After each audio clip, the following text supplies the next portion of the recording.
Hey everyone, and welcome back to Edge of Legend, Nightmare of Doltonshire, Episode 3. A quick recap for those of you that didn't see us last week. We started off the episode with the 12 survivors, well, Laszlo and the other 11 survivors get into the city main, this kind of really nice, pretty thoroughfare, lots of industry, lots of folks living there. And as everything descended into anger and rage and violence, they learned that there was a horrible mob riot years ago about the cold. People were killed, and now the candle has to stay lit. The forges must stay aflame, and eventually it all culminates into the man on fire coming to get their pound of flesh, to burn them all to death. And they took refuge in the house of the Espichabes, and in the basement found a giant door waiting for them to open it. And once they did and walked inside, that is where we find ourselves now in episode 3. But before we continue, big shout out to RTD Joe, who has been doing the music that you hear. He makes this thing run shipshape. He is also working really hard at a 24-hour convention happening on Twitch right now called Indiecade. He and Ryan are some of the amazing minds running that bad boy. I did a stream for them on Tuesday, so if you get a chance, check out Indiecade. A lot of amazing games being played and streamed live. So check it out, but not right now. Right now, we're here to do a quick introduction and enjoy episode 3, The Labyrinth of Doors. That being said, Ian, can you tell us who you are, what you're playing, and their pronouns? My name is Ian. I have that much. I am playing a goblin alchemist because I didn't get to play an alchemist last time. Well, I played an alchemist, but they didn't do any alchemist things. And they would go by they, them, I believe. And their name is Edmund. Lovely. Michael Powell, tell us who you are, who you're playing, pronouns, and I'll remind everyone at home that this character has 2 HP left. Hey everybody, I will probably be playing the short-lived Laszlo. Oh, by the way, I'm Michael Powell, and my pronouns are he, him. Yeah, let's take bets. Taking bets now. Yeah, if you're a betting person, the odds are about 2 to 9 that he makes it out of this alive. And those odds get shorter every hour. So place your bets early. Vegas odds, I can't speak on. Kylie, please tell us who you are, who you're playing, and what both of your pronouns are. Hello, I am Kylie, or I go by Kai. It really doesn't matter. At this point, I play Lucinda Monroli. She is a duelist, fortune teller, kind of spooky, kind of not, kind of doesn't care. And we both go by she, her.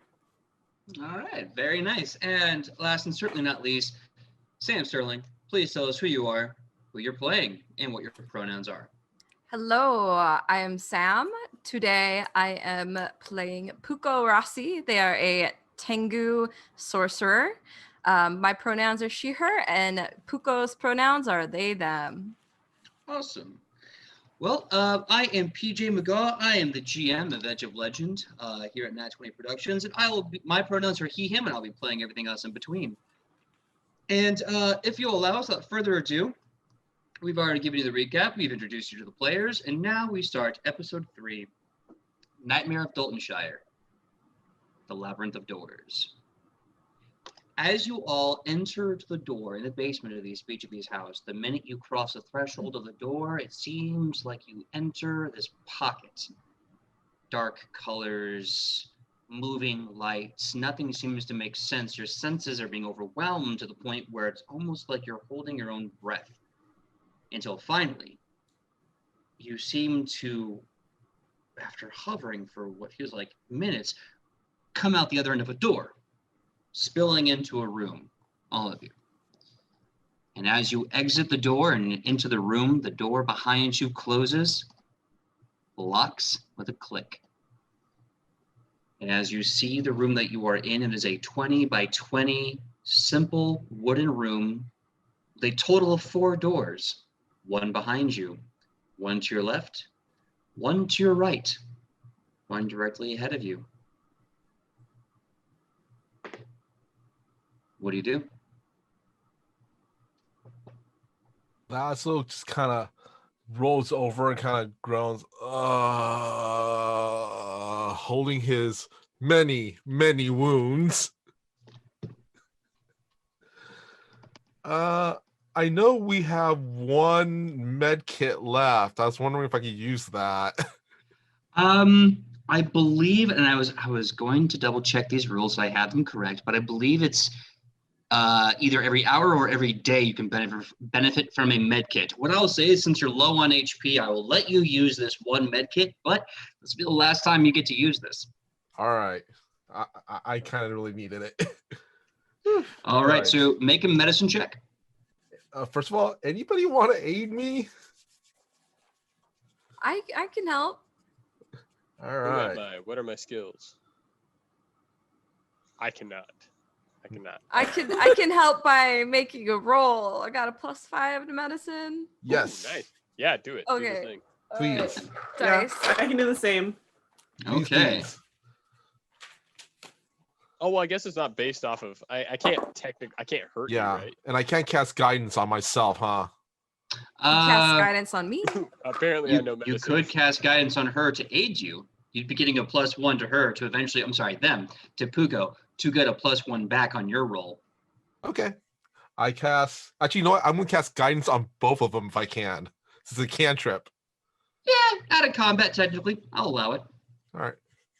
So Puko kind of takes out the med kit and is like, "Oh, you're looking really bad. Let's see if I can help you." I think if guidance is by touch, right? Yeah. Yes. So I just high fives both of them. Yeah.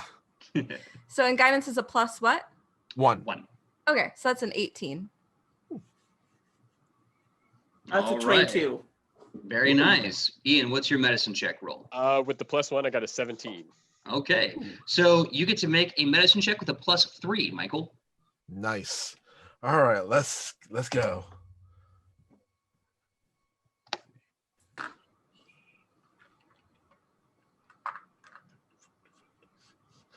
$26.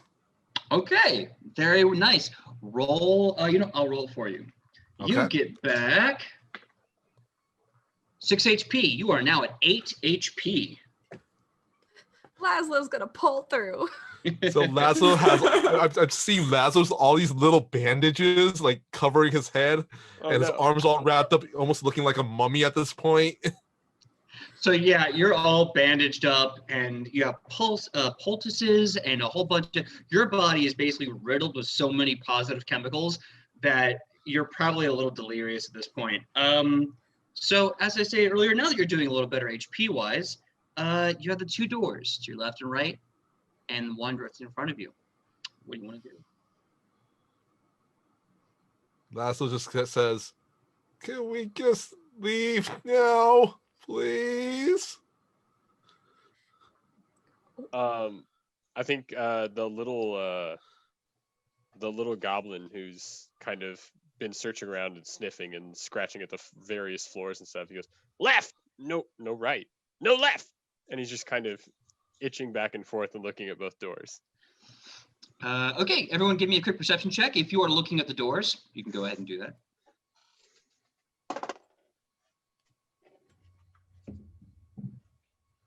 21.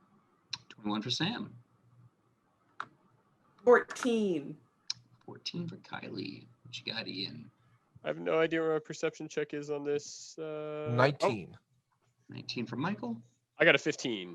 15. Okay. So, Kylie and Ian, as you look around the room, yeah, it's this perfectly square, perfectly mundane, exact 20 by 20. It is so perfectly exact, it is almost blurring together. It's blending into itself. And you can see the doors to your left and right look like standard doors, so much that if you were to turn your perspective, you might actually lose focus of what door was what. Sam and Michael, as the goblin and the human fighter, is that correct? Human, Kylie? Yes. As the goblin and the human are looking at these doors and kind of getting the lay of the land and trying really hard not to lose their perspective of things, you two note the door on the far end, the one that was opposite of you when you first came in, does stand out like a sore thumb. Where most of these doors have kind of this boring brown facade color that kind of matches the walls almost entirely. This one is painted black and is barred. It's what? It's painted black and it's barred. Oh, so there's like a thing blocking it? There's bars on it. I'm sorry, bars on it. Oh, bars. Bards. There's bards It's- all over it. There's bars Just- all over it. Throwing coins, man. We're Probably just the throwing, scariest thing we can encounter. It's uncomfortable. just sitting there, like, hey, what you doing? No, but there's bars. It is barred up. It is bars. There's bars on the door. Okay. Does it look like the bars could be lifted off, or is it one of those things where it's like like a strap across the door with a lock on it or something? Yeah, definitely. It's strapped across horizontally, and you could even see some making a cage vertically. Laszlo just kind of with a shaky hand just kind of points at the door, the door that's been barred. I'm not sure. I get a bad feeling about that door. Ooh, you want to go straight? That door? You want? That's a horrible decision. That decision is fantastic. And the goblin runs over and grabs the bar and shakes it. Okay. Just like feet, hands on bar, feet up on door, just like shaking the bar back and forth. I just Okay. said Laszlo, like he just points at it, but just like. As you grab the bar and you're just shaking as hard as you can, you notice written in small letters, carved, probably with a fingernail on the wall, is the word "don't." Puko kind of walks up to inspect the door, and he's like, "Oh, it says to not do what you're doing. Well, maybe it's not saying that to you specifically, but it seems like a sign." It wasn't me. It was Laszlo told me. It wasn't Laszlo told me to do it. Can I have Lucinda walk over and like pry him from the bars? Absolutely, go Hold him. right in. Ian, if that's okay with you, of Yeah. course. The goblin looks up and he says, "I am so sorry." It's all right, but I think maybe that's not the best form of action right now. Suddenly, the ground you're standing on opens up like a door itself, and you plummet through darkness. It is fast, it is abrupt, and then just as quickly as your eyes can make sense of the darkness, you see a floor, and you slam hard into the ground. You are now in a room with 4 doors. Everyone takes 5 falling damage.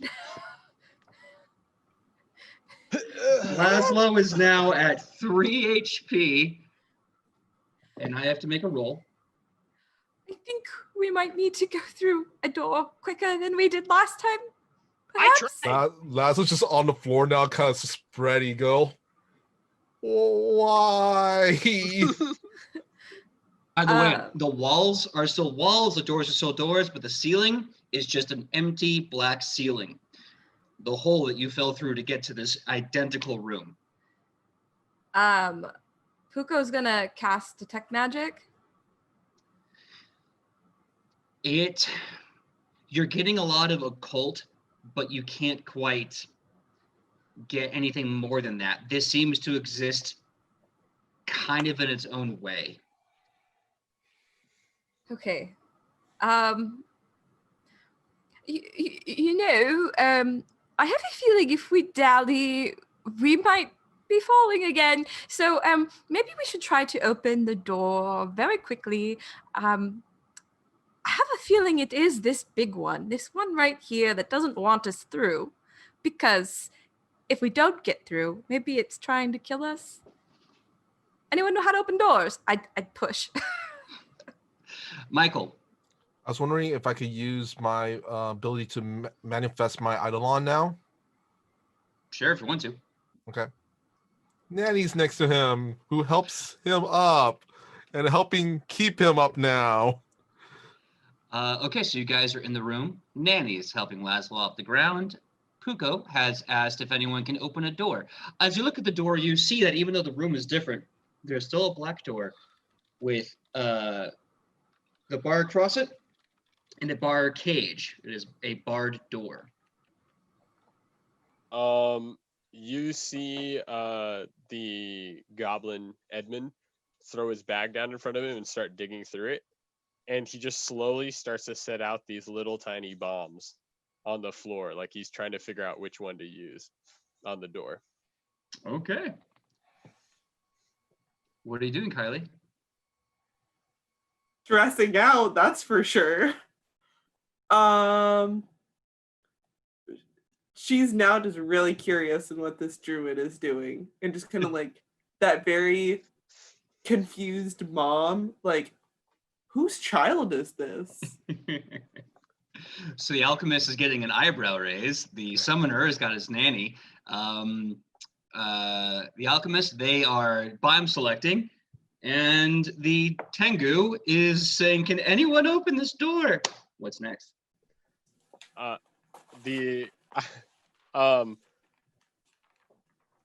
Puko, you just hear behind you in a very calm voice, excuse me. And you see the goblin standing there with a bomb in one hand that's been lit and says, you pick, you throw! and just throw, tries to hand it to you. Was that to me? Yeah. Okay. Puko's like, all right. I throw or I set? I throw. Throw it. All right, Throw it. He throws it. All right, Puko throws a bomb. Give me a roll to hit. Based off dexterity, so d20 plus dexterity. Ooh, okay. It's hard to tell because this is my axolotl die.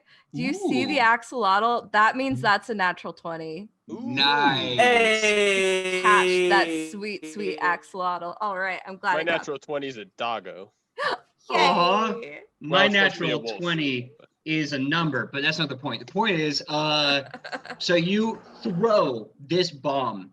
It's as you throw it, you see it move through the bars, and it moves through the door, as if a foot stepping into a lake and ripples like water. Well, You can hear a bit of silence and hears somewhere in the distance. well, that didn't work. New door?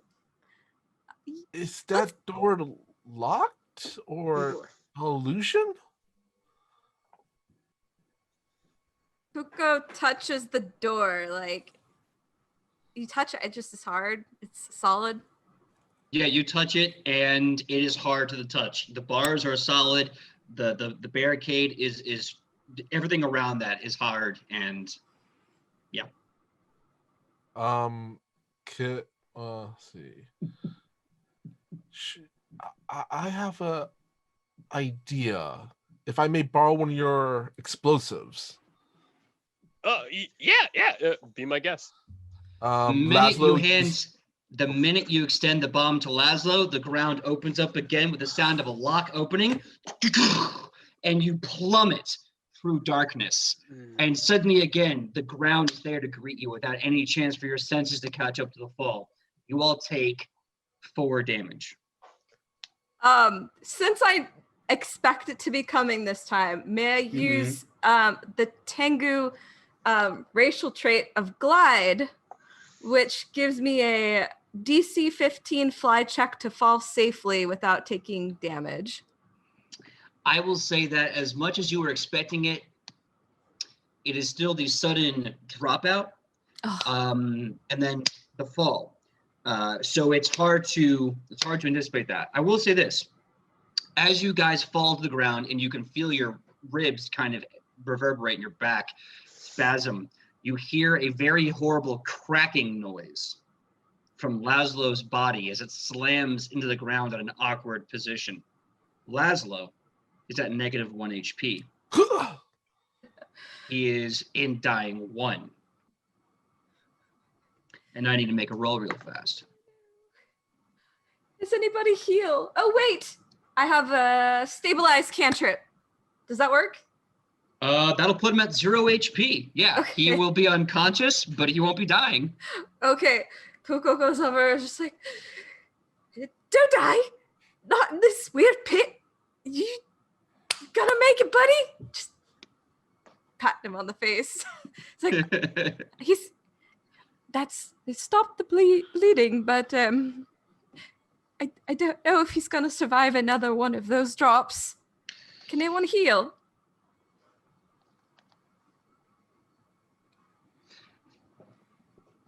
I don't know if anyone actually can heal. There's an alchemist. There's... Oh, can the alchemist heal? I'm trying to make sure that somebody else can... Totally somebody else can take this. So, you see the goblin reach into his pack, and he pulls out this bottle, and he goes, "It's not as fun as a bomb, but I think it could be useful." And he uncorks this green sloshing liquid and holds up the head of Laszlo and slowly drains it into his mouth.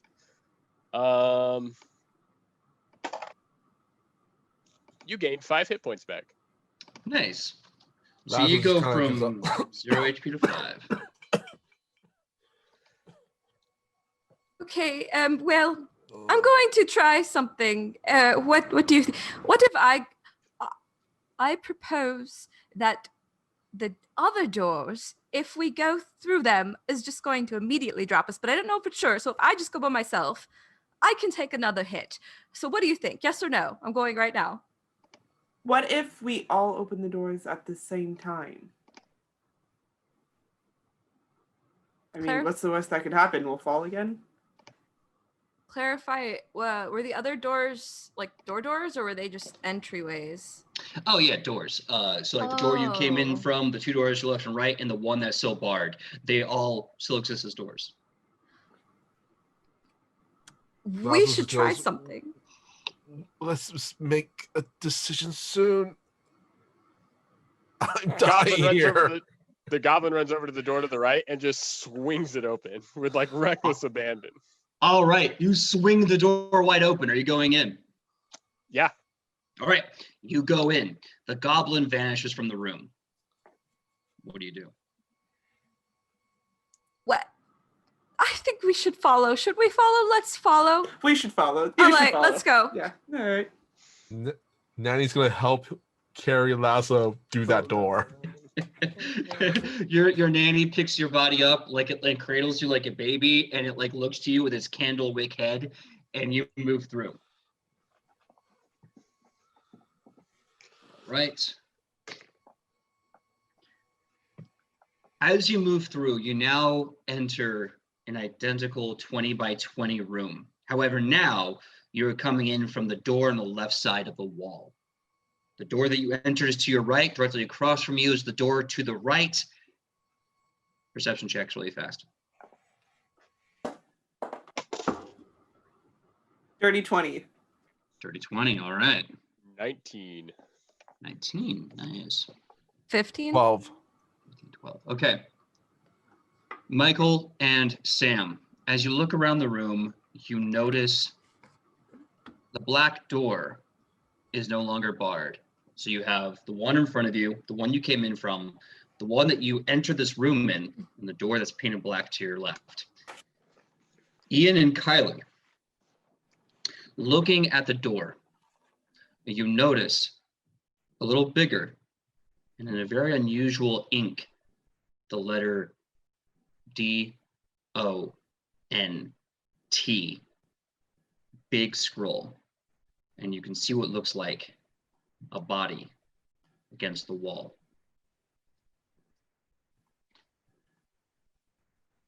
What do you do?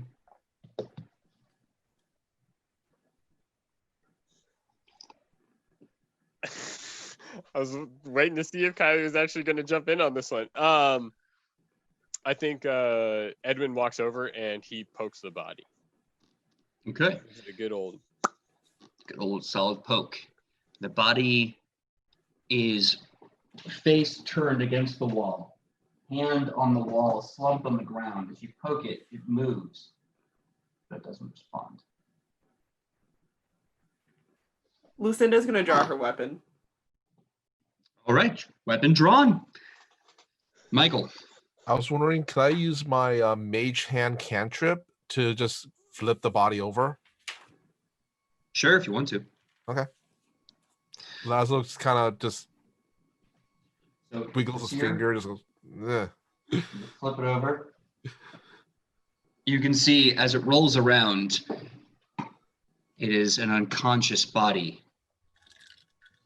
You can see the finger is now up to the first knuckle, a bloody stump.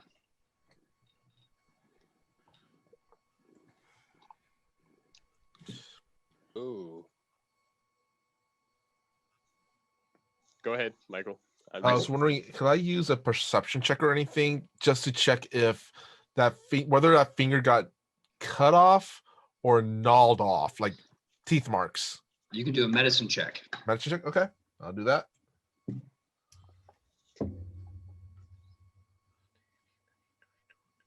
$22. It was rubbed down to the knuckle. Like a crayon. I knew it. Ah.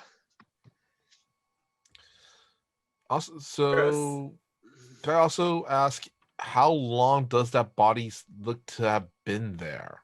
Can I tell?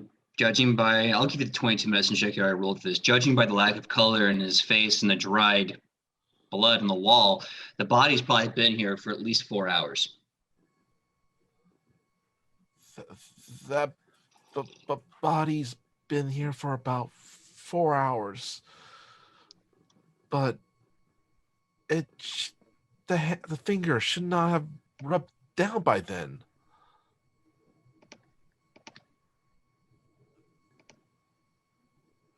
Should we try to proceed through the door that is unbarred now? First, Edmund, would you mind going through the pockets of the body?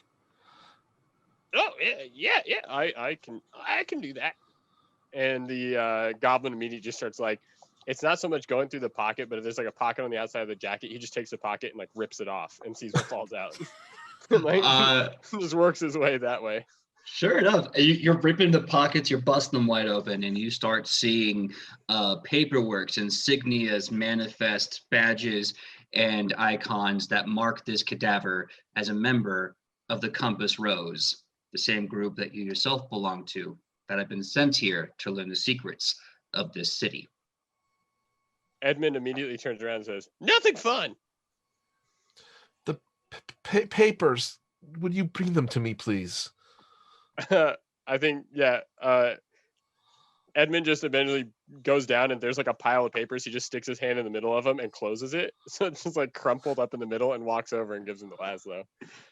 I thank you. And Laszlo takes the papers and just is kind of as quickly as he can just go, like, does that, what is it, office scan through them, anything important words, standout words or anything like that? It's the exact same missive you guys received from the Compass Rose to come here and investigate, reminding you of what your job is, what information they'd like to have, and giving you a joyous blessing on this amazing opportunity to learn about the secrets of this world and share them with the Pathfinder Society across the dimensional rift. I'm retiring after this. Kylie, what are you gonna say? He's just unconscious, right? You said. It looks like he's been dead for about 4 hours. Oh, never mind. Scratch that. He's permanently unconscious. Yeah. Third nap. I think You hear Laszlo kind of muttering to himself as he's looking at the body and the door, and he's kind of shaking, and he's like, it's one of his tricks. And he's like kind of just, his head's kind of twitching as he's staring at this door. So Edmund is saying that, yeah. Yep. Yeah. It's one of his tricks. Okay. Michael. So as you're saying, the door that was barred before is now not barred, right? That is correct. Okay. Laszlo just looks over that door, looks at the party, and goes, "Let's leave this place as soon as we can before the floor falls again." Laszlo runs to the opening. Yeah. And as you say that, the ground opens from underneath you, and your body plummets. You take 3 damage as you slam hard against the wooden ground of the same room you were just in. No. Laszlo is back to 2 HP. Again, all right.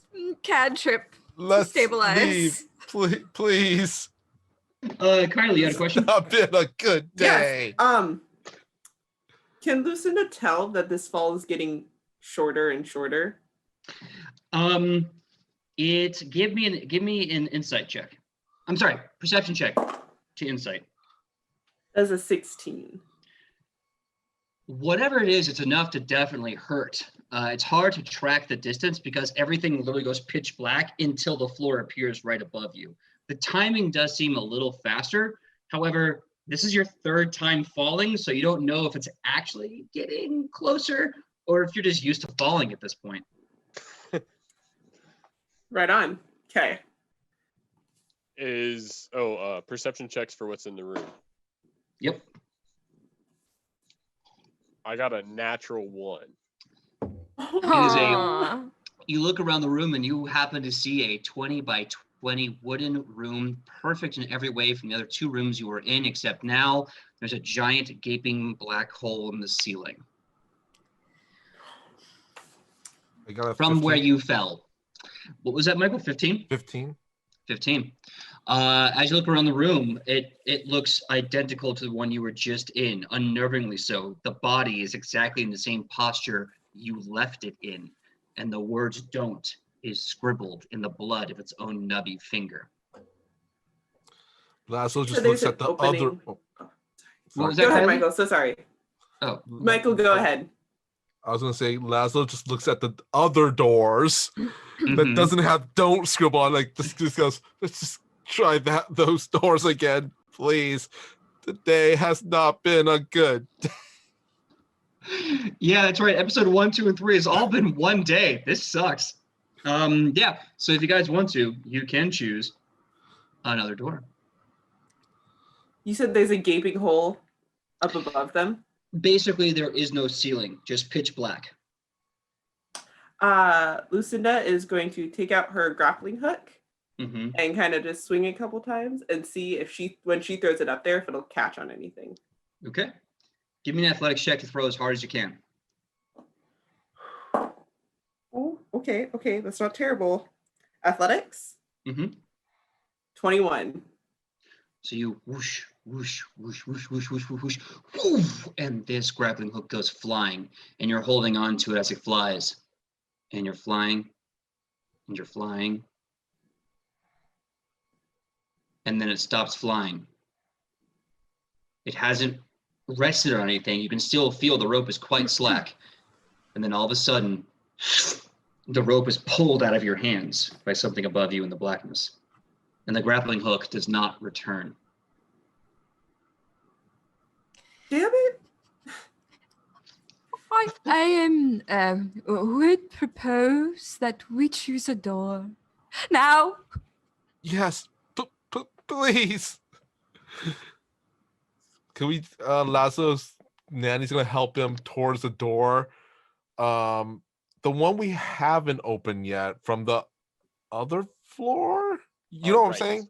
I believe it's to our right. Yeah. All right. So, you want to open the door to the right, the right door of the room. Yeah. Who's going to open the door? Laszlo's. Lucinda looks at Edmund. Yeah. I was gonna say, you know what? At this point, Laszlo and the nanny are gonna open that door. Okay. Laszlo opens, the nanny enters. Nanny vanishes, as does Laszlo. Edmund just bolts right in. Well, along we go. Everyone Going- goes in there. going Lucinda follows. Okay. As you walk through the door, it seems to have this awkward pause, like you're holding your breath for about 30, 45 seconds. And then suddenly, all at once, you open the door and you're in the exact same room. This time from the door on the right side of the wall.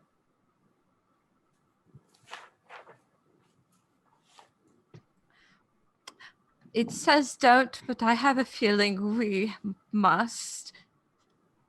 Edmund runs over to the door from behind, the one that they would have originally entered that we hear lock, and he jiggles the handle. It's completely openable. There you go. That's a word. You can open it. I think Edmund's going to go through it. Edmund vanishes into the door. It's just you three. What do you do? Puko will follow. All right. Laszlo Same. and nanny will follow. As you go through the door, you open to the next room. Coming to the door you first entered through. Perception checks.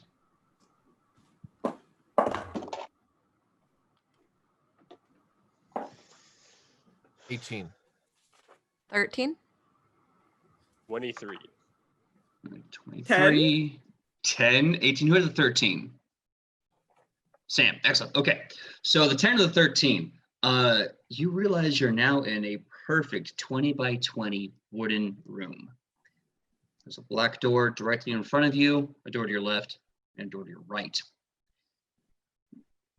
Michael and Ian, looking into the room, you see the black door, unbarred, a body by it, and now the words "Don't open" are scrawled upon the wall.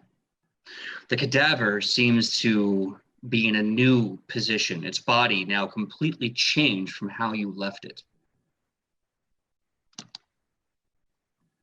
And with that, what do you do?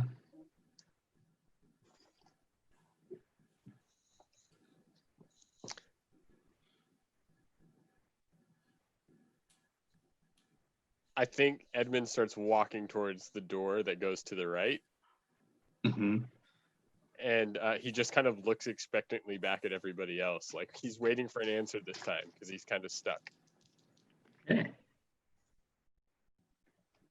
What's behind us? We have a door behind us, or we came out of one of the 3 doors? You went back into the door that you originally entered the room with, that locked behind you. It's now unlocked. You walked through it, and you've come to a room identical in every way, except the body has been changed, and the word "open" has been added to the wall.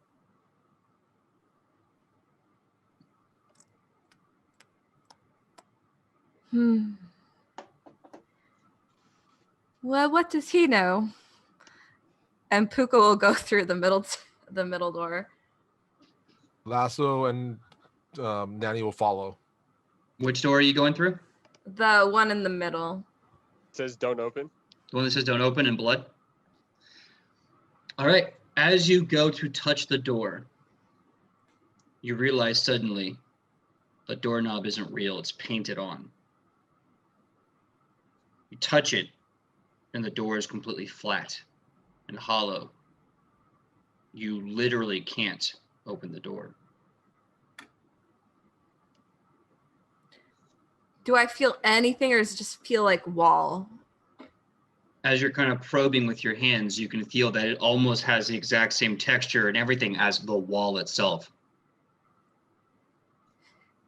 There's no door here. Why would that be?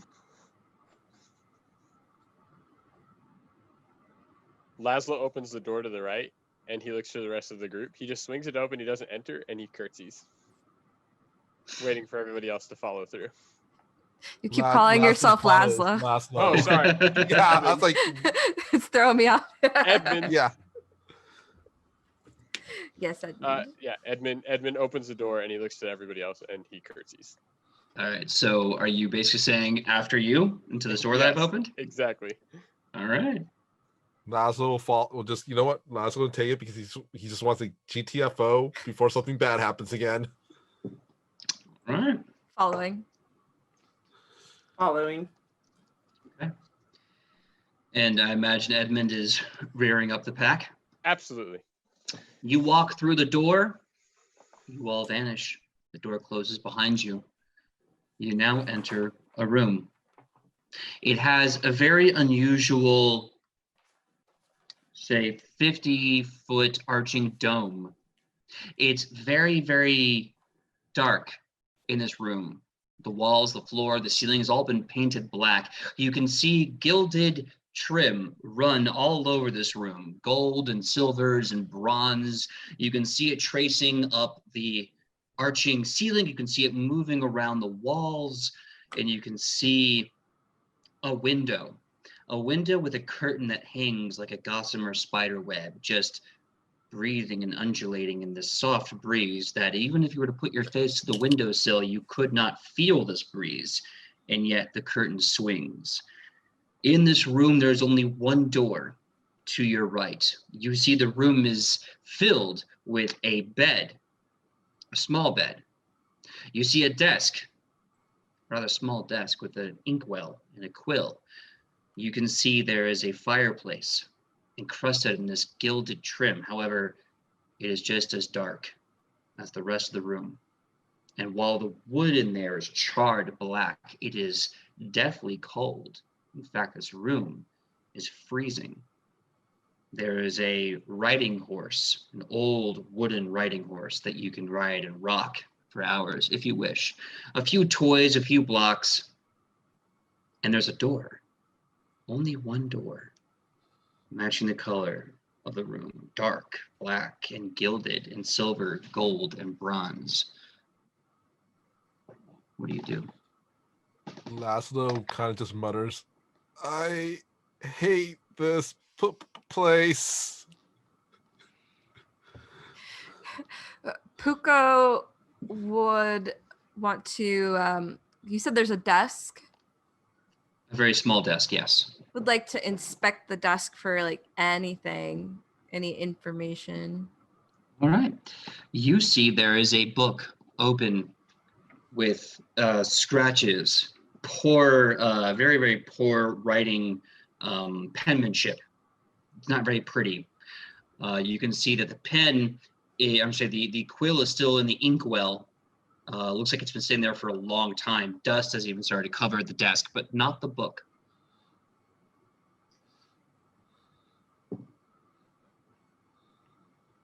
Does the book say anything? Yes, in fact.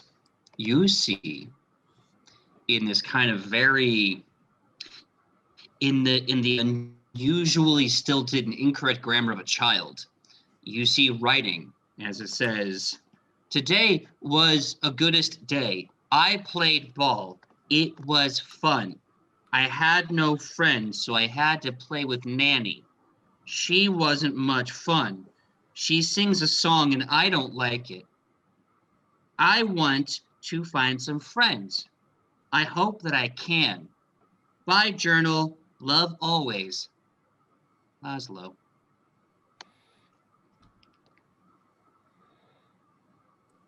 Puko sets the book down.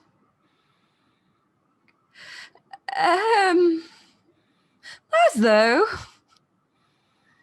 is anything here look familiar to you? Laszlo? TJ, can I roll a perception or anything like that to see if I recognize this room? Yeah, go right ahead.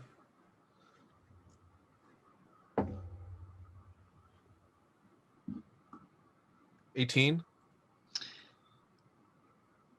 Though it's very dark, very dusty, and very cold, much colder than you remember. This is your childhood bedroom.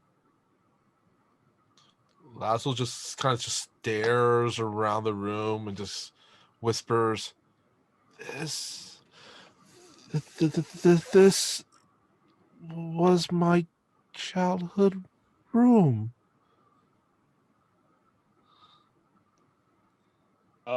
Edmund walks over to Laszlo and pats him on the back and says, "You have friends now." Thank you. Friends, let's get out of here. Is there anything about the room that is out of place or different? Or, I mean, aside from the general creepy vibe?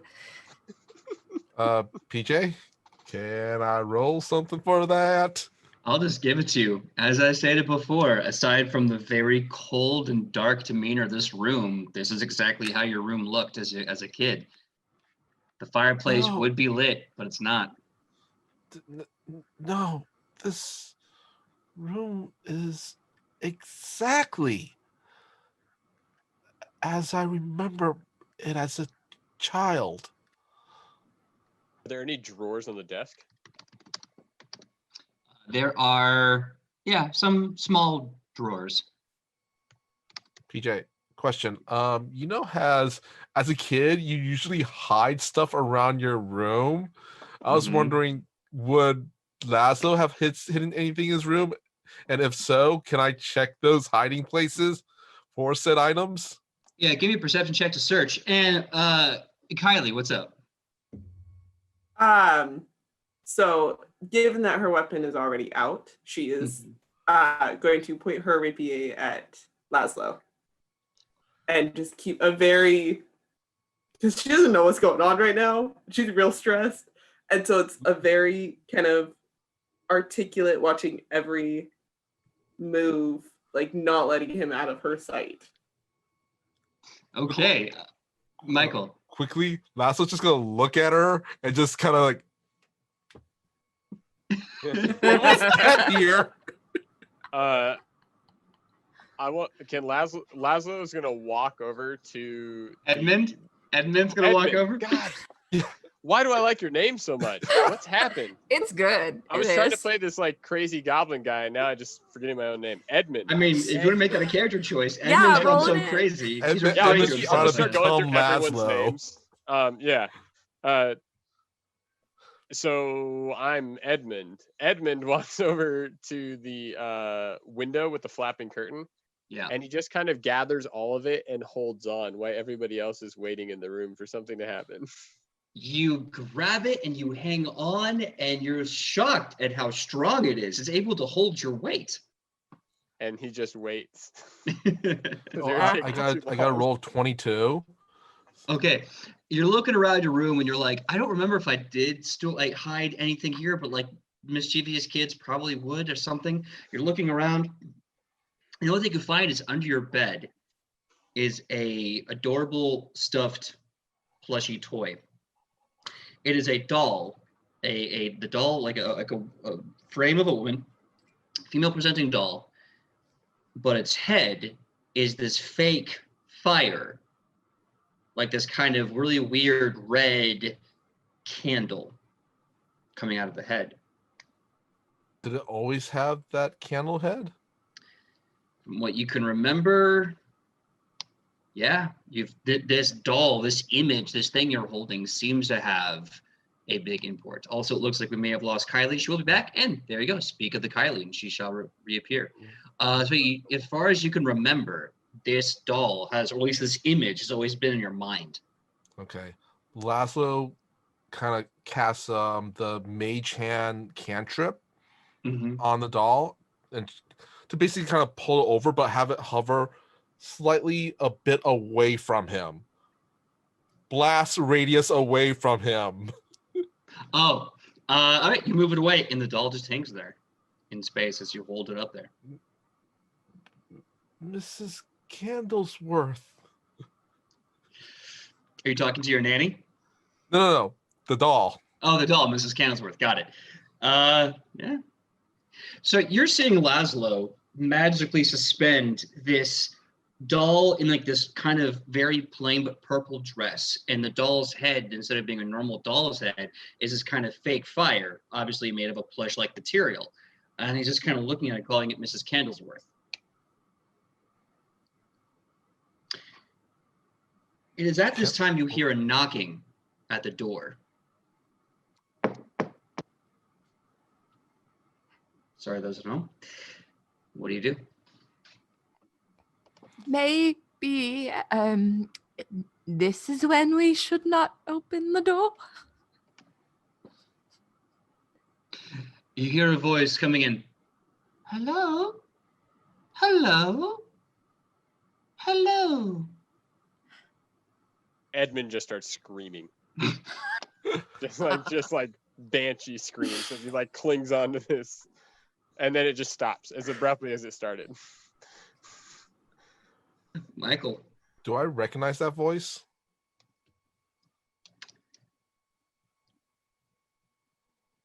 Yes, you do. It's a voice that you hear to this day. Have you checked your Eidolon yet? Nanny? Laszlo looks around to look for Nanny. You don't see Nanny anywhere. All right, Laszlo's kind of started having kind of a panic attack now. It's like, Nanny, where's Nanny? And at this point, he would have let go of Mage Hand, let the doll drop on the bed. It's like, and just kind of starts to move towards the door. You move towards the door. The knocking gets a little louder. It's echoing now. It's echoing like it's echoing through an empty hallway, but the voice continues. Hello? Hello? Hello? I'm giving you this chance for anybody to stop Laszlo if they want. Okay. Puko stops Laszlo and says, Laszlo, how do you normally summon Nanny? She when I need her, she just appears. Can you try to do that now without opening the door? Laszlo just looks at the empty space by him and tries to summon up Nanny again. As you try to summon Nanny, you feel this powerful nothingness. You feel empty. It's almost like you're trying to pull a weight from behind that you are not strong enough to push forward. And as you do, you can hear the knocking getting louder, going, hello? Hello? Not here. And Laszlo kind of just starts reaching and going towards the door again.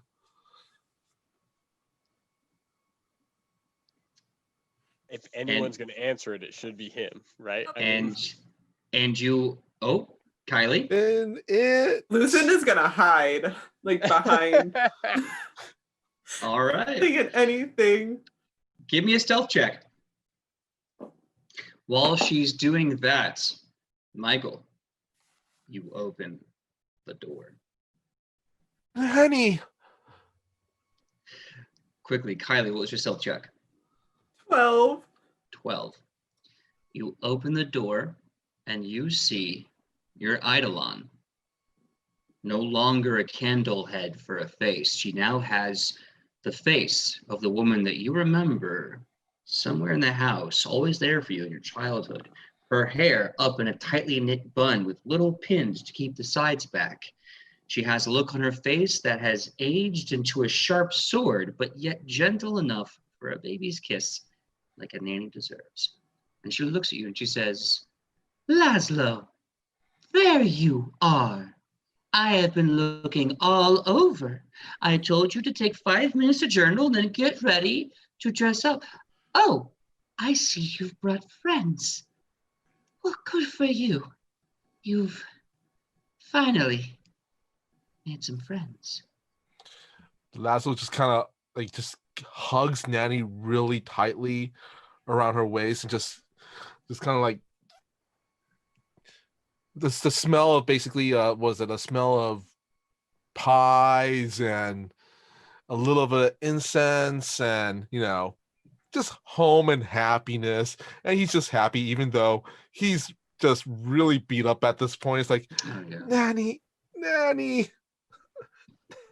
Nanny I wraps want to go arms. home. I want to go home. Oh, child, what are you saying? This is your home. And suddenly Laszlo vanishes in front of you. You are still in the room. The door is closed again. And Laszlo and the nanny are gone. What do you do?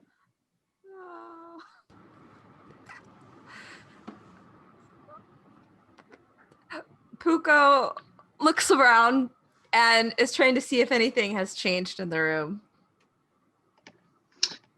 Still the same cold, dark, depressing childhood home of someone who is filthy rich and filthy alone.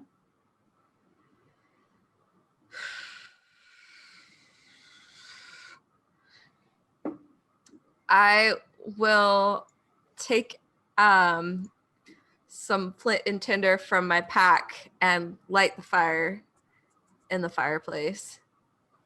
Okay. The fireplace lights.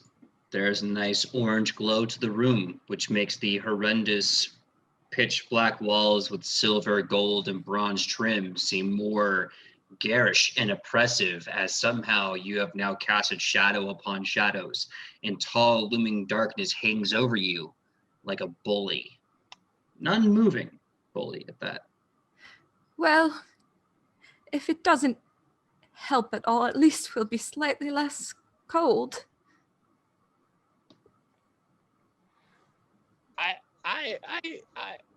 I think we need to leave. By what means? The door. It's another door. I don't want the floor to drop. I agree with He's just standing the there gnome. clutching the curtains. Well, after you. You see Edmund kind of weigh his options, and he slowly puts his feet down on the ground and then bolts for the door. Like he's like waiting for it to drop out just in case it's the last minute. Let's go, and then bolts to the door. All right, you open it up and go through the door? Yeah, he's gone. Edmund is gone. Just you two. Do you follow Edmund? Quick question. Answer. Has that doll moved at all? No. Cool. She's going to go straight to the door. All right. Lucinda vanishes. Puka, what do you do? I'll follow after. Okay. You go through. Once you close the door behind you, you see you're now on the second level of an old Victorian mansion with the kind of moving hallways that goes to a stairwell, two stairwells that connect to a center stairwell that then enters into a main entrance, a foyer, whatever you will. However, the same bleak design and color seems to have not escaped the palette of this room. Everything is a dark black color with the same gold, silver, and bronze trim, and all the curtains seem to be gossamer spider webs. The illusion of wind breezing through, however, it is dead cold, dead still, dead quiet, and you cannot find Nanny or Laszlo anywhere in this main foyer. Did we see any doors besides what would be considered, like what would be looked at as the main entrance to the home? Absolutely. From where you're standing, you can see a door opposite the whole infrastructure across the way. Going down a floor, you can see a massive double door exit. Obviously, one to get to the holding area to like put away coats and umbrellas and such, and one to exit the home proper. You can also see some doors kind of going in and out to the kitchen, to whatever quarters may be, whatever you'd find in the main area, this old Victorian mansion.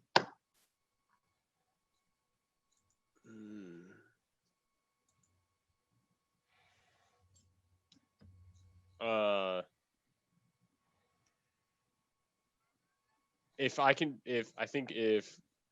So Edmund sees the doors, like there's the closet, but there's the doors to leave the mansion. Yeah, there's the door opposite of the door you just came out across on your floor, and there's the doors down below. So down Okay. and down the staircase to exit the mansion. Edmund looks at the rest of the group and he says, this is this is Laszlo's house. Maybe we should leave.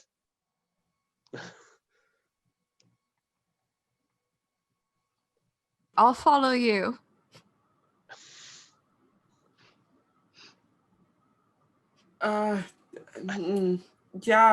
Yeah, okay. All right. What do you do, Ian? I think Edmund goes down and he opens the doors. He wants to see if there's anything on the other side of them, or if it's the blackness that he's encountered so far. Sure thing. So are you talking about the first door that leads to that little like antechamber, or the one that actually leaves the mansion proper? That leaves the mansion. So you open up that door, kick it wide open. You see Laszlo and his nanny now head aflame like a candlelight, and you see this rainy, dreary, dismal city, and there isn't a single soul in it, except Laszlo, his nanny, and all of you.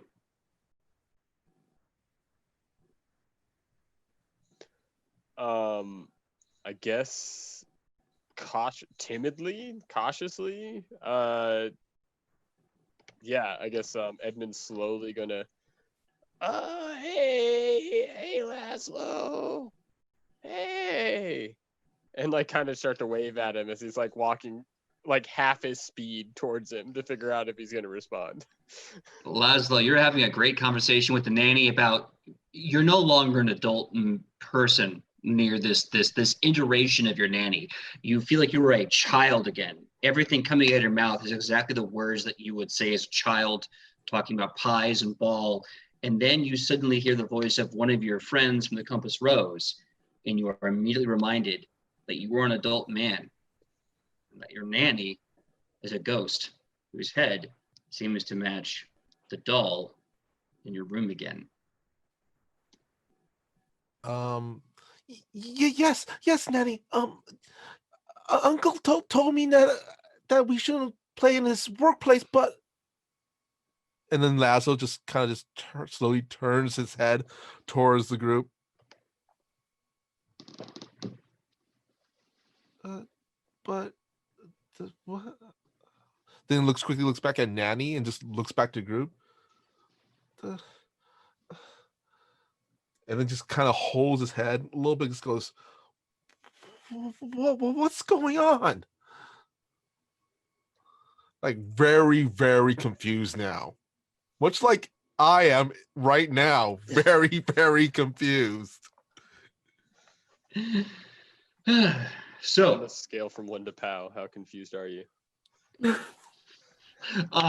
So now, everyone, you are outside of his mansion. You're seeing it as now a 3-story Victorian mansion home with an open metal fence. You can see that outside of his house is a large city, very Victorian, very cottages below the hill. Clearly, this is a higher to do family. If you want to try to walk around the city, you can give me a survival check. If you want to go back into the house, you're free to do so. Yes, Michael. 2 questions. One, am I almost still dead still? You still have 2 HP, yes. Yeah, okay. Also, do I know this town? Technically speaking, yes. However, your mind is plagued with both a certainty and an uncertainty. You know your childhood pretty well. You know this city. However, you've never seen it look like this before. As if something's wrong. I don't know about something's wrong, but something is for sure not as you thought you remembered it back in your childhood. Basil just kind of looks at the group and looks at the town and just goes, it's something strange.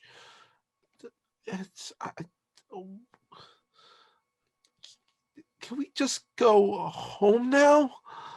Yeah, Laszlo, I think I don't think this is your house. Unless you have to go through 6 doors to get to the front. Well, inside, I don't know where we are. Lazarus just looks. The town. I grew up here, but something. It's not right.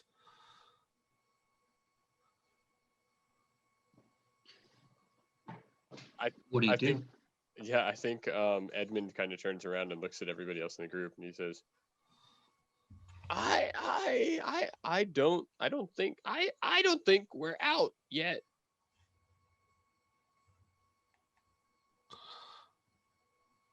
Lazlo just looks at the house. I don't want to go back there, but and then points over to the town. This is different, but the same?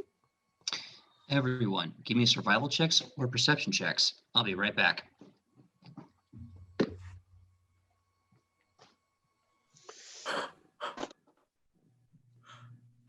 Oh no. I thought I knew I thought I understood I was starting to get the rules of the puzzle box we were moving through. I was starting to get the rules, and then all of a sudden we were in a room in a house. I was like, oh, never mind. I thought maybe I was making my own connections, but I thought I was on it, and then there was nothing. Hello, Raiders. While PJ's out, I'm just gonna say hi. Like, why not? Hi, guys. Thank you to NVNG for rating us with 15 folks. Thank you so very much. Yeah. We are in a horrible nightmare of a small Victorian boy who has a candle-headed woman as a nanny. Well, It's that's also just Michael's character. Yeah. But besides that, we're also inside of this. We're also inside of some sort of it's a death trap. Yeah. If we take too long, the floor falls out. If we go through doors, we just go back through the same door. It's The whole labyrinth. yeah. Of Yeah, stuff pretty much. going on. It's pretty spooky time. yeah. Pretty deadly time. Sorry about that. So what? Oh, we got a raid. Sorry, I'm just not seeing that. Yeah. MVNG, awesome. It's great to have you guys. MVNG, great timing. We are in the second episode of our Halloween series. Hope you like where this craziness is going. That being Third episode, unless something scary has happened on the outside.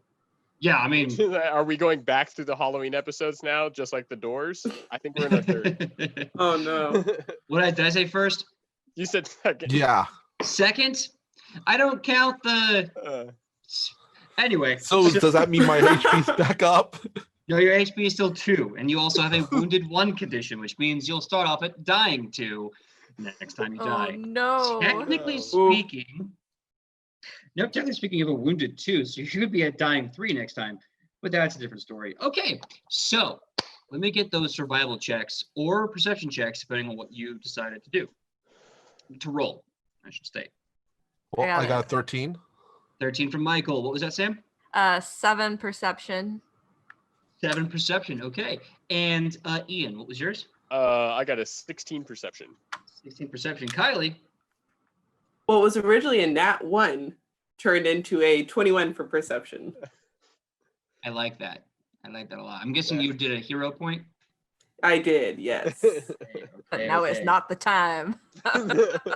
Right? But not I wasn't today, gonna be okay with motherfucker. that nat 1. And So- Lasso's kind of holding his wounds and just looking at the group. We need to find a healer soon. Don't know how long I can last. Y'all should have rolled a cleric. Okay, so you move to the town. And as you move to the town, you have this horrendous feeling of being alone. Every time you turn a corner of the city, turn a corner of the city, you can hear the echo of your footsteps. You see homes looking in, they're dark, staring through the windows. You have no sign of life. It looks like the houses are all abandoned. You see businesses that seem to have suffered the same fate, completely and entirely abandoned. You can see a well in the city The bucket already pulled up to the top. Bucket is dry and empty. No water to be had. As you're walking around this city, Laszlo's home city, there's naught but a heavy gray fog, a chilly, wet mildew, sort of a rainy air. Lucinda, as you're walking around, you see a giant cobblestone center of town, and standing in the dead center is a door. There is no wall, there is no threshold. There is something but a door and a doorknob standing erect like a monolith in the middle of the city square.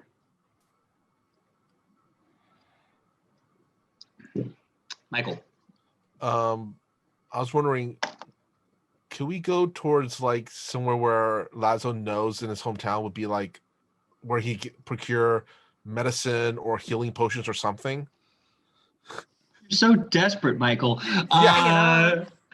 No. Ah, Not only would you not have any idea as a child where there'd be to get these items, it looks like this place is a ghost town. There's nothing here but buildings and the empty, gray, wet sky. Puko sees Laszlo like looking rough, and they'll just be like, pat Laszlo on the shoulder. You'll pull through. It'll be fine. Just hang on, buddy. Lazo just looks at her and goes, I wish I could be as optimistic, but it's just been a really, really bad day. So, Laszlo's no good, very bad day. the worst, buddy. So the question is, as you stand in this vacant corpse of a city, the sun being blocked and oppressed by a hazy, wet sky, the buildings are empty coffins, and the only thing that seems to get your attention in the middle of this gray day is a stationary door in the middle of the road. What do you do?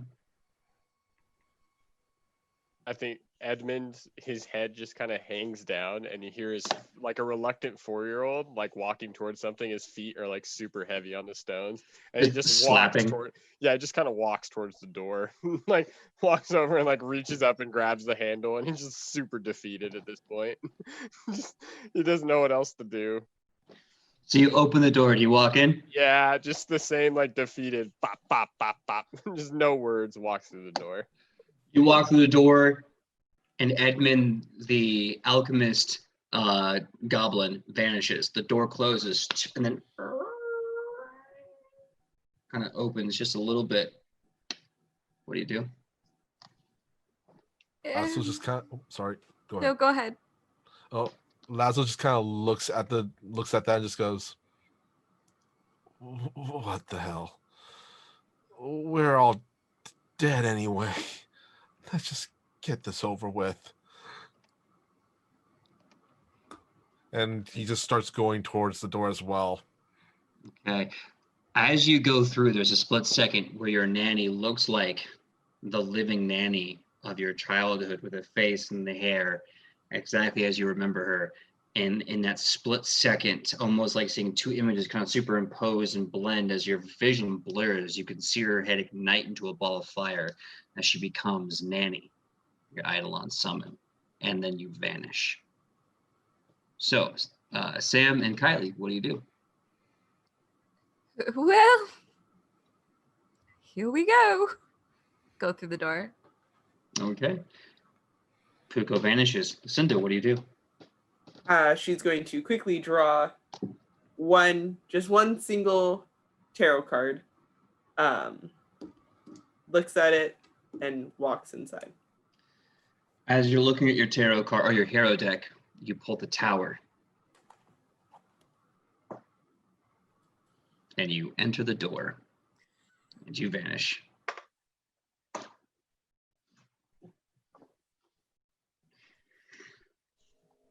As you walk through the door, suddenly you enter a 20 by 20 wooden perfect room, completely bland and identical in every way, shape, and form. You see 2 doors to your left and right, and one directly ahead of you. The one directly ahead of you is painted black. Everyone give me a perception check. Quick clarification. Mhm. You said 2 doors to your left and right, as in one on either side, not Yes. 2 to my right, 2 to my left. Okay, great. I Correct, just wanted one to either double side. check. Yeah. 12. 12 for Michael. 16. 16 from Sam. Edmund got a 7. Oh, Edmund. 22. 22. Okay. I hate to say this because this is singling Kylie out, but everyone but Kylie. As you look into the room, it appears to be exactly as you've been in this room before. At this point, upwards to probably been like 7 times, but it feels like it's been a million. The frustration starts to snag at your heart and stoke the back of your brain. Kylie, as you look at around the room, you notice the black door. You now see the body has been disturbed. It's now laid across the black door. You can see this weird dried glycerin, this weird shiny but sticky liquid on the face. And at this point in time, you realize the person's eyeballs are bleeding onto its cheeks. Its hand stuck in this claw, and you can see it's missing its first 2 fingers. Its lips have receded, almost like deteriorated to it's nothing but bones. The teeth are exposed as this cadaver seems to be in more decay and more pain. And you now see on the wall in different colors, different languages of ink, it says, "Don't open door," in big letters now on the wall.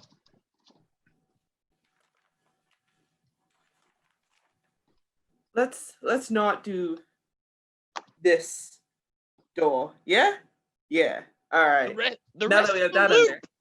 The rest is a loop. Like he gets Edmund just starts like jumping up and down, getting frustrated, thinking our only option is that door. Yeah, but I'm worried that this guy, and she points to this corpse, is going to come alive, because that seems what's kind of been happening the past day. I have an idea. Oh, I'm sorry. I have an idea. What if we quickly take the same path we did before, and if we get back in the Victorian house, we will have learned something. I don't know if it will solve our problem, but we won't fall out of a floor. What do you think? Let's do it quickly. Let's just do something quickly. All right. Nasu just nods and goes, "Let's just get this over with." So we want to try to go all the way back, or are we repeating what we did for step to step?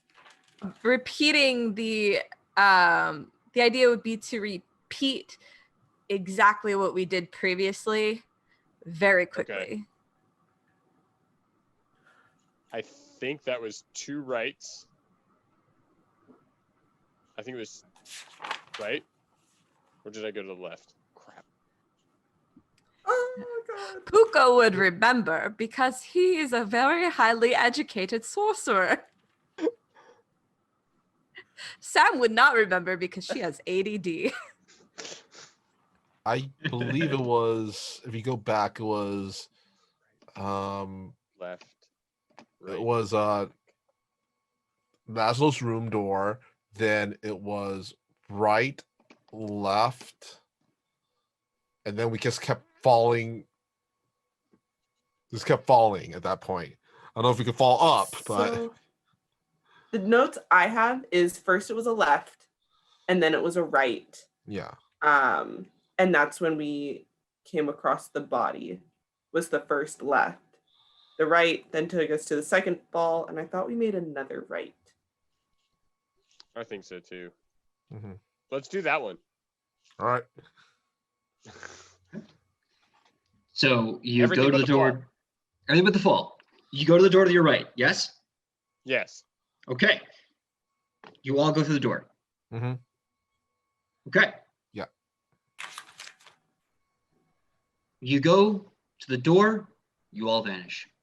As you open the door, you walk into a 20 by 20 wooden room with a matching ceiling and floor. Everyone roll for me a perception check. I got an 18. 13. Nat 1. 18.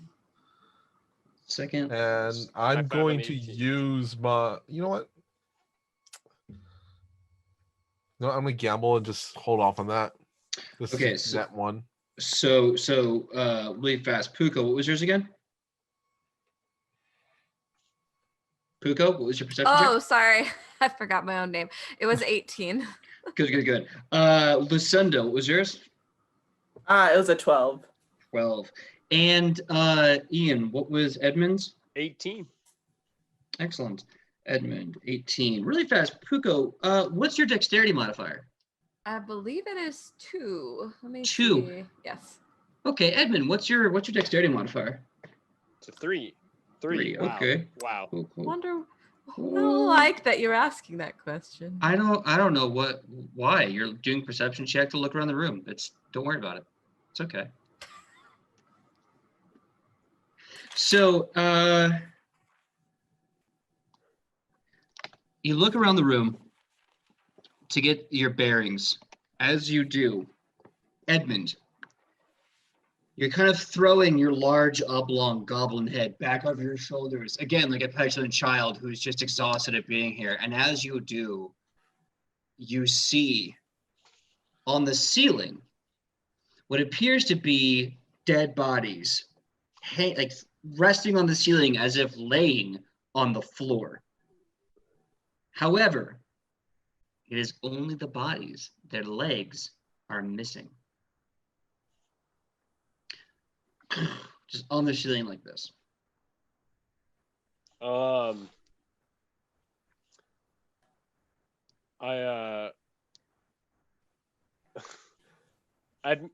Edmund just like he kind of just reaches over, and if he feels, I don't know who would be next to him, but if he feels kind of cloth, I guess it could be Puko, and just kind of tugs.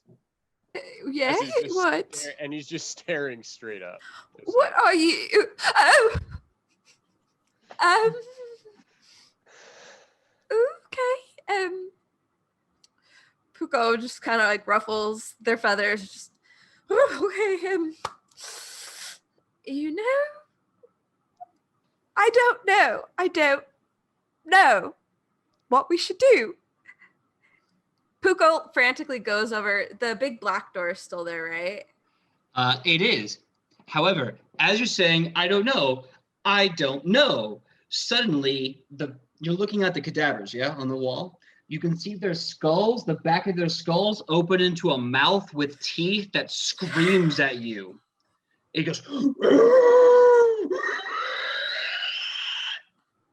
I attempt, if the center door is openable, I go through that door. As you're about to move, the bodies spring to life and their arms start moving like spider limbs as like cockroaches. They spring and they start descending from the ceiling down the walls. And we're going to take a 10-minute break. When we get back, the perception checks they have just rolled is now their initiative order as the creeping doubt is starting to seep into the room.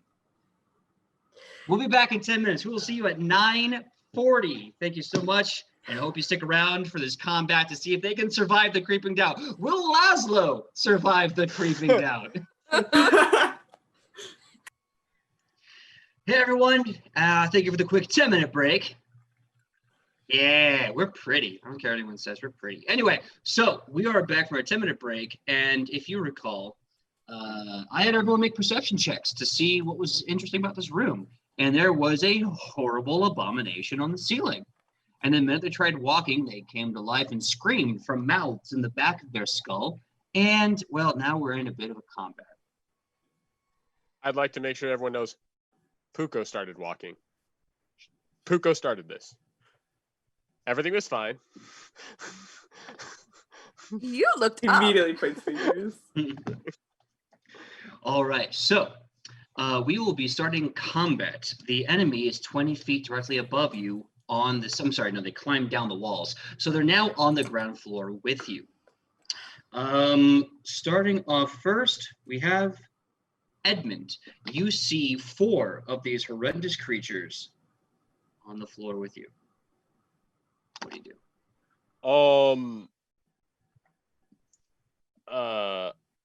I guess Edmund will. I think he's going to start with one of his bombs.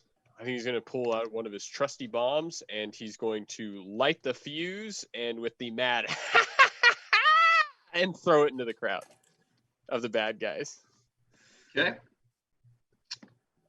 And my roll to hit. Ooh. It is a 12. Okay. Now that's to hit the area, or is that to hit them directly? It is an area. Okay, So- that will hit the 10 area, so that will hit the center mass of them. Is there a save I have to roll for the bomb? Let me check real quick. Sorry, guys. It's going to be a. Let's see. Yeah, you need to roll a dex check. Okay, I'll make it next. We'll make a reflex save. Reflex save. We need to beat.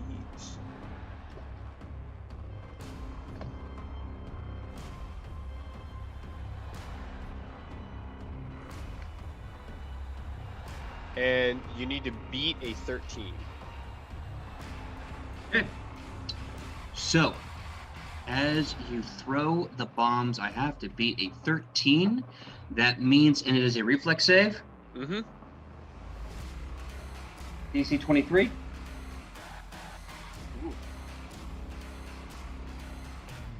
They make it 1 point away from a critical success. Wow. Okay. Then they take that. Yeah, it cuts it in half. Okay. All right, roll the damage, and let me know that it's a total 4 damage. Is that 4 before or damage. before or after the half? That is after. After the half. Okay, so they all take 4. Yes. Okay, so you see, I almost called you Laszlo. You see Edmund throw this bomb as these creatures start crawling faster and faster across the ground. The top of their head screaming, the mouth closes, their head twists, their other head pops up. The bomb blows up in their face, and they just,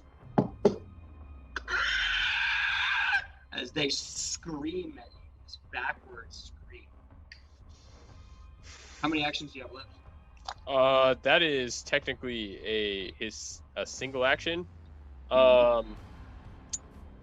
He's actually going to back up and pull another one out, so he can't throw a second one in his same turn. Well, you're readying it for next round. Yes. Got it. Okay. Puko, you see 4 of these creeping doubt creatures crawling on their arms, no legs, dragging their corpses to you. What do you do? So there are 4 on the ground. Are there more above? Not that you can see. It looks like all the ones on the ceiling crawl down from the walls like, and came right Okay. to you. Okay. Puko is going to let out a distressed yelp, bird yelp, Ooh! And cast cantrip Disrupt Undead. Hope they're undead. If they're not undead, it doesn't work, I think. So I guess Okay. I'm just doing it. So you cast Disrupt Undead. You see the energy spark and flicker and fade, and the unstoppable creeping doubt just just looks at you with this horrible sound in its mouth. Okay. How far away are they?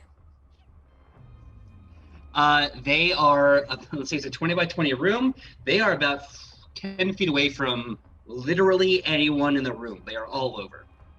All right. Because I cast that cantrip, I'm a little unclear. Can I cast another cantrip in the same turn? I believe you can, so long as you still have the actions for it. Most cast spells will take 2 actions, so you're limited. Mhm. If that cantrip is only 1 action, you can still cast a spell with 2. Okay, let me see. Oh, it's got 2 arrows, which means it's... Yeah, 2 action spells. So you can do anything you want with 1 action left. You can move, you can make a skill check, you can try to physically attack something. Choice is Okay. yours. Okay.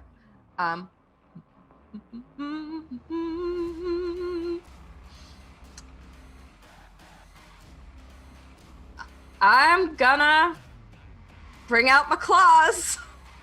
There you go. My bird claws. Talons. Oh wait, actually I forgot I have the sharp beak. So my beak is an unarmed attack. Puko normally reserved. Something seems to snap a little bit, and they just scream and run up to whichever one's closest, and attempts to do an unarmed attack on the nearest one. All right, unless it is a finesse attack, use strength for the bonus. All right. Otherwise, if it's finesse, you can use dex. Is it finesse? No.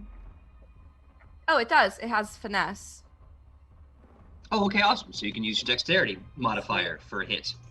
Still strength for damage, though. Okay. Ooh, not good. That is a 8. An hit. 8. An 8 will miss their AC. As you strike with your beak to peck, you only get wood floor. Your head kind of whips with the instant sudden floor. Next up is the Creeping Doubt. The 4 of them. The first one's going to retaliate to Puko.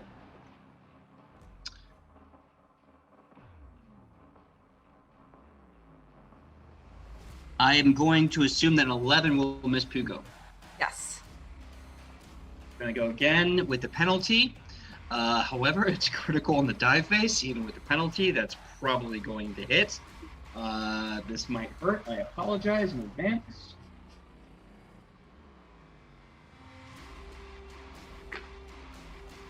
If I I die rolled- before Laszlo. So the bad news That's is cold. That's cold. the bad news is I critically hit you. The good news is I did the smallest amount of damage possible. You take 6 damage as this claw swipes into your face. However, it just clips your beak a little bit. You can kind of feel it as your head rocks a bit. And That's with the that, small end? yeah, for a crit. Oh, well. And with that, it is going to use its move to start crawling back up the wall away from you. It is now halfway on the wall like a roach, just screaming at you from the skull, the mouth, and the back of its head. The other one is going to go for the goblin that threw the bomb at him. There's a 21 hit.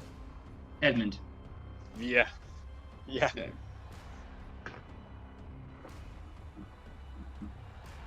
You take 7 damage, and you are now grappled in the top side of its head.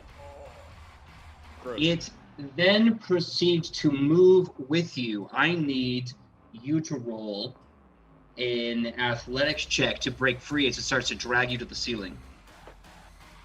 That's, Do I get an attack of opportunity? He's moving. You can use it now against this one, yes. I got a 15 for my athletics check.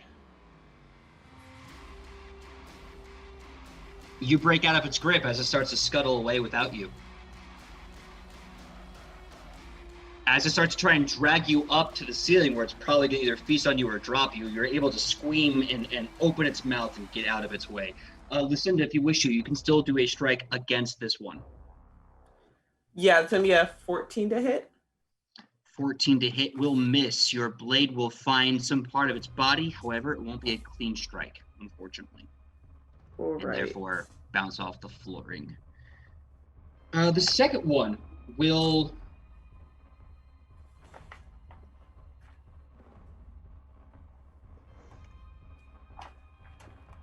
Lucinda, I need you to make a willpower save right now. Oh. Well. That's gonna be 14. 14. Mm-hmm. You hear something skittering behind you. As you turn, you can only see something darting out of your peripheral. But you still see this shadow, this unusual shadow growing from the floor and up the ceiling. And as you look around, you can't see the creeping doubt that was once there. The targeted creature, being you, has Fear 2 and Paranoia 1. Paranoia basically gives you a psychological trait that for at least one round, until your friends are able to do a social check to make you friendly again, you are now considered unfriendly to all player characters. And you have a +2 on the DC that they have to use to convince you. I'm sorry, +1. We'll get to that later. Until then, you're under the effect of Fear 2. So it would be a mental effect, right? Yes, Paranoia 1 and Fear are both mental effects. So I have this thing, and I don't know if it'll work. Yeah? It's the... Ooh, no idea how to pronounce that word. The haughty, whatever, obstinacy? Haughty obstinacy, yes. That's it. Words today are rough. I know that human ability. Yeah, and so it says roll a success on saving throws against mental effects that control actions turn into critical successes.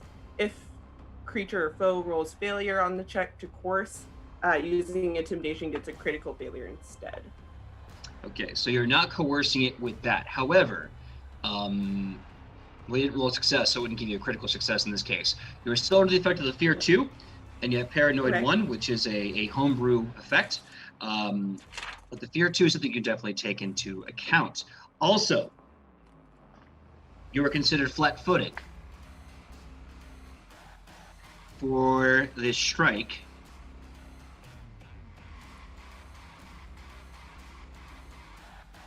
what's your dexterity modifier, Lucinda? 3.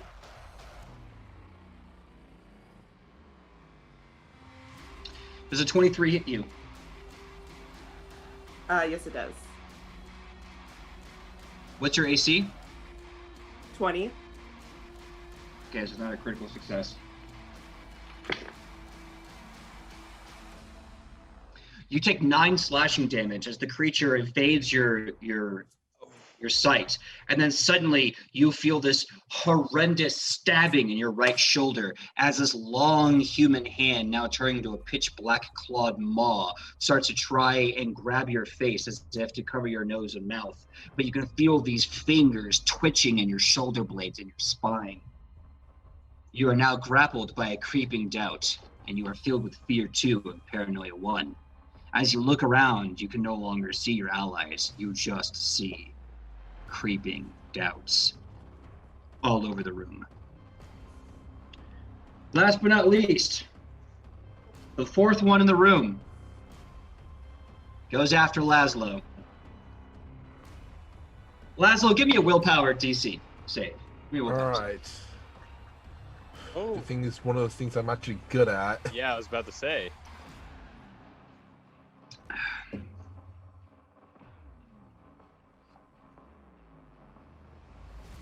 25? 25. Excellent. It is a success.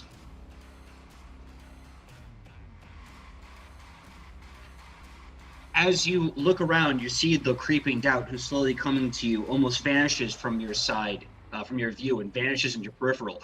You look around, you can't quite see it. You're trying to track it where it came from.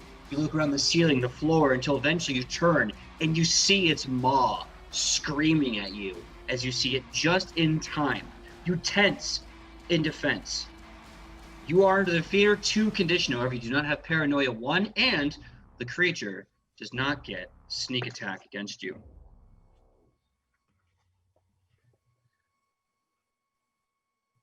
It's a 13 hit. No, actually. All right. So as the creature tries to scuttle out of your vision, it jumps at you. It takes this giant swing with its claws quickly. However, it goes wide over your head. And with the last effort it has on its turn, what's your fortitude bonus? Fortitude is 7. As it misses you, it drops back to the floor, and with its 2 legs, it sweeps you off your feet and grabs you by your legs. You're now prone, and it has your legs grappled. That is the end of their turns. Next up, we have Lucinda. Are you going to do your psychic, your retaliation thing? Yeah, because I believe that's only on an attack hit. Oh. You were never actually attacked. You were only grappled. Okay. So, Lucinda, your turn. She is going to try to break out of the grapple. Yeah. All right. Stress. Roll athletics. 24. 24. You break out of the grapple easily. What do you do with your 2 actions? Going to, with her shield now up because she wants some distance, she's going to turn and then do come down on one and then turn and then come back up. Okay. It's full double slash. Is your weapon agile? It's finesse. Finesse. Is it finesse and agile? Let me check real fast. I'm asking because the multiple attack penalty will be determined from that. I know it's here somewhere. You're using a rapier, correct? Yes. No, it's just disarm and finesse, it says. Oh, interesting. Okay. So disarm and finesse. So it'll be based off your dexterity. So the very first hit will be fine. The second hit will be at a -5. Cool. First hit is a 21 to hit. That hits. Is that a crit? No. Oh, so I was hoping. One could hope.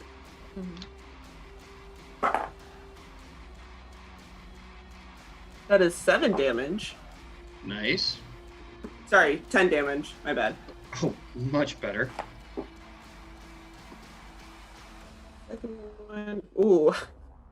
That is a 6 to hit. The 6 is gonna miss. But the good thing is you did 10 damage to it. So the strike down, as you break free, you turn, put the shield away, you strike with your rapier. It cuts through the creature. They scream in this horrific pain. As you come to that upstrike, they almost kind of open their mouth, so the blade passes through their open maw. No contact made. That is your 3 actions. 1 to break out, 2 strikes. Laszlo. End of the turn. What are you going to do? First, I guess I'm going to actually got some questions really quick. Sure. The door that we were trying to originally go through, is it blocked by these creatures in any way or anything? Not directly. It is blocked by the fact that they are there trying to kill you, but they are not standing in front of the door. So if, say, I wasn't prone, would I have been able to make a beeline to it? You could in theory. It would, first of all, you have to take 1 action to break out, 1 action to get there. So yeah. Okay. I'm gonna use a action first to get out of the grapple. All right, give me an athletics check. If you want to use acrobatics, you can do that as well. However, Well, I ain't got either. Yeah, I figure it's the same. Well, actually, if I use acrobatics, then at least I can use my dexterity modifier. Go right ahead.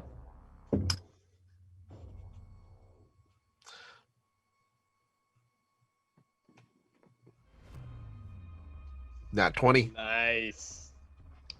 Excellent. You easily break out of their hold. As they're holding both your legs, you lean up, you smack their wrists hard, their hands go wide. You're now free of the grapple. Okay. So I got 3 more actions still because of my Eidolon's ability.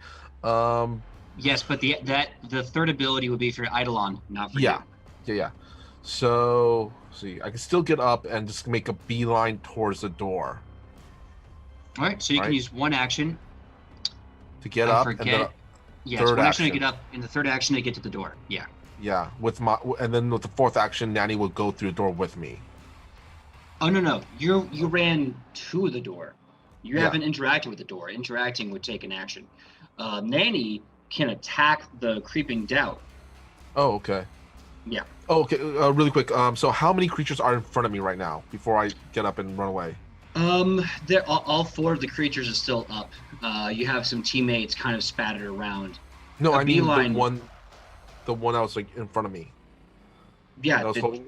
There's that one. You have teammates around you, and a few other of the creeping doubts are spattered around. A beeline as an action will be okay. However, the nanny will be closest to the one that attacked you. Okay. Actually, instead of running to the door, then I'm just gonna I'm gonna use my focus point while I'm still on the floor to use what is it called? I gotta go to my spell list. It's my focus cantrip. Boost Eidolon. Oh yes. Okay. So my Eidolon now gets +2 to hit. I mean +2 to damage. Mm-hmm. So that's 2. And then with my third action, I'm going to get up, and then with my fourth action, my nanny action, I'm gonna have nanny just attack the creature that hit me. Roll to hit.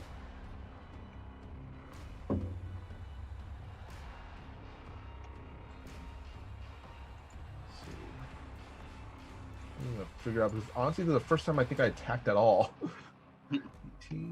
I add where is it? Where is Nanny's abilities? It would be based off. I believe she has 16 strength, so it'd be a +3 to hit, as well as she's trained, so that's a +4, so it'd be a +7 to whatever you roll. Okay, then 25 then. Yeah, that absolutely hits. Roll damage. All right, and she has the boost Eidolon damage ability right now active. Yep, that gives her a +2 damage.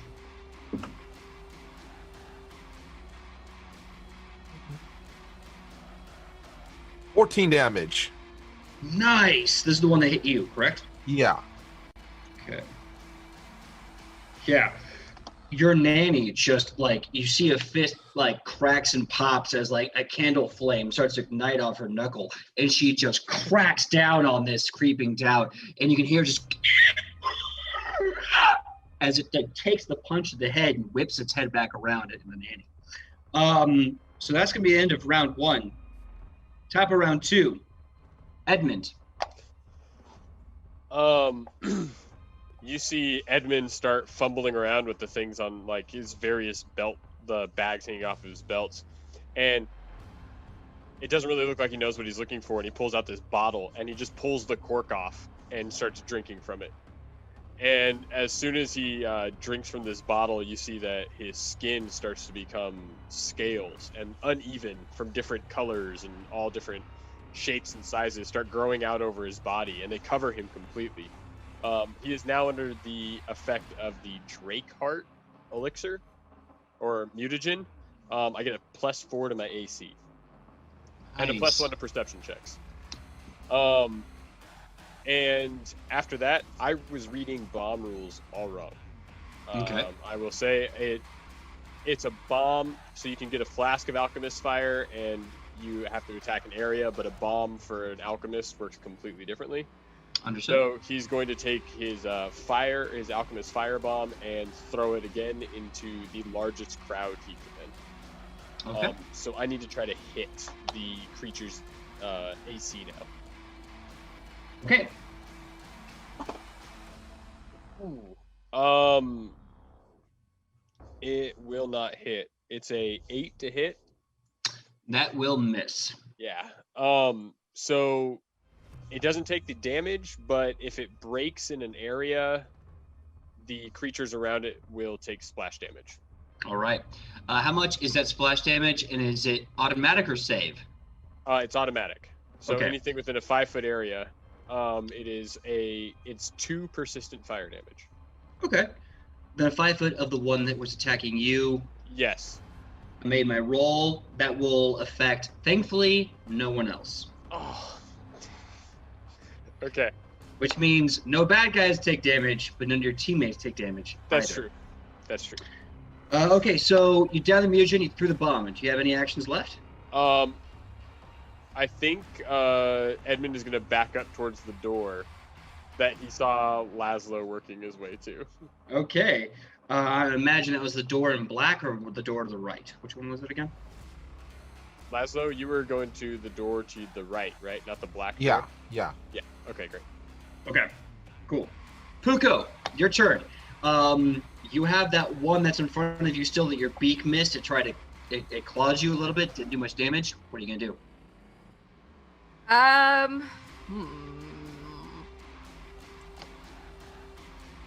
Is there a what's the word? Penalty if I'm using a spell with like a 30-foot range in melee? I don't believe there's a penalty that I'm aware of. There may be the opportunity for an attack of opportunity, but they don't have. Well, I'll say that. Go ahead and roll and see what happens. Okay. I'm going to attempt Electric Arc. It's a cantrip. And it targets 1 or 2 creatures. So I guess it can potentially jump from one to the other, though it doesn't say how. So I'm going to let you figure that out. That's quite all right.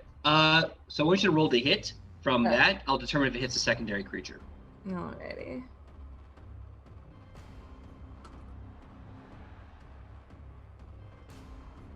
It's a 15. That will miss the first targeted creature. So as you shoot your bolt, eventually it goes into the ground and doesn't transfer anywhere. You miss with the bolts. You have one more action left, I believe. What do you want to do? Gonna back up to the door. Okay. The creeping doubt is gonna go. What's up? Wait, are we all headed towards the same door? I'm gonna back up to the door. I see y'all headed towards. Okay, I just wanted to make. I was curious. Puko looks over and is like, "Oh, I think you have the right idea." So, Puka, what is your AC? 16.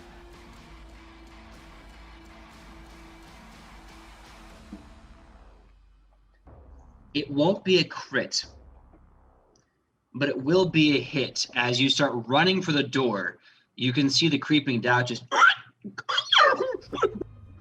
and starts just clawing towards you. And once it gets close, it pins its hands and reaches out with its one of two mouths, one in the front of its face or one in the back, and it bites you right in your leg. The minute it sinks its teeth in, it kind of wraps both arms around your leg and curls its legless torso around your leg. You are now grappled and you have taken 8 damage from the bite. Once it has its its mouth and its arms around you, you can see its lower torso start to move and jut, and it's trying to now drag you from the end of its tapered, legless torso, trying to drag you towards the ceiling. I need you to give me an athletics check or an acrobatics check to break out of this hold. Ain't doing good, guys. Oh, that's a 9. So as Puko runs the door, this horrendous scream comes from this creature as it's dragging its legless, unusually shadowy body. It bites into her leg, wraps around her leg. You see it alligator roll, flip her to the ground, and starts dragging her, even without legs, across the floor.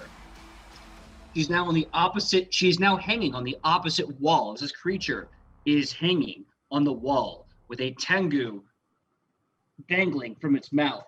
Oh no. Second creeping doubt will go. It will try to attack Lucinda. It will go with a bite. Does a 14 hit Lucinda? Oh, might be muted there. Miss. Excellent. Quite distraught. It will proceed to use both of its actions to climb to the ceiling. It vanishes from your sight in doing so, unless, of course, on your turn you decide to look up. One of them chases after Laszlo.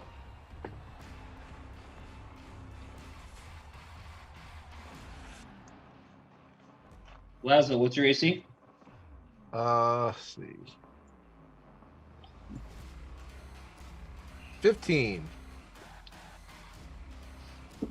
Yeah, I know. I figured. 16 will hit. As it claws you for 5 damage. You now are at -3 and you're at dying 3. Do you have the die hard feat? No, but really quick question.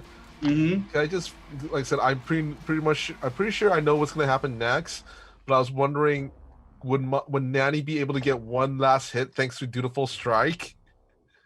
No, because she is gone too. Once your HP hits 0, she is banished. So as this creature comes up to you, goes, and it cuts you across your stomach. And as you double over, you can feel what feels like cold water pouring from your midsection. Everything starts to drop from your face to your feet, the temperature. And as you start grabbing, you can feel your lips become numb, and you look to Nanny, and Nanny looks at you and she goes, "My child!" And poof, she's gone.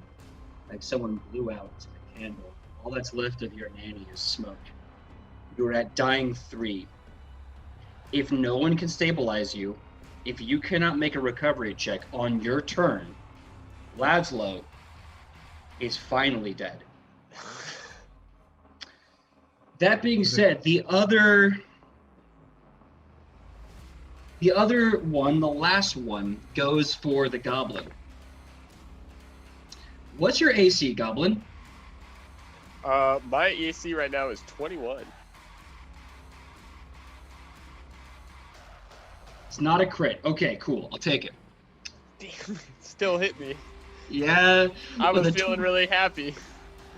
Don't worry, I rolled minimum Okay. damage. You take 3 damage as the other one that you've been trying to throw bombs at, like, keeps dodging and avoiding it, and comes up, claws you once. With his last action, he's going to try and bite you. Don't worry, massive penalties. It misses by a mile. It nips at your feet. You can almost hear its teeth slam down shut like a bear trap. The clicking of its jaws as it slams empty and shut. Next up, Lucinda. What do you do?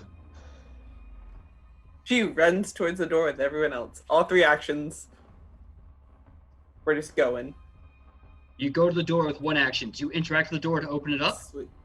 I didn't expect me to be this close to this door. Yeah? Interaction. Yeah. Open the door wide. Last action. Do you go in the door? Yes. Lucinda vanishes from combat. Now, Laszlo. I need from you a recovery check. Means you roll a flat d20.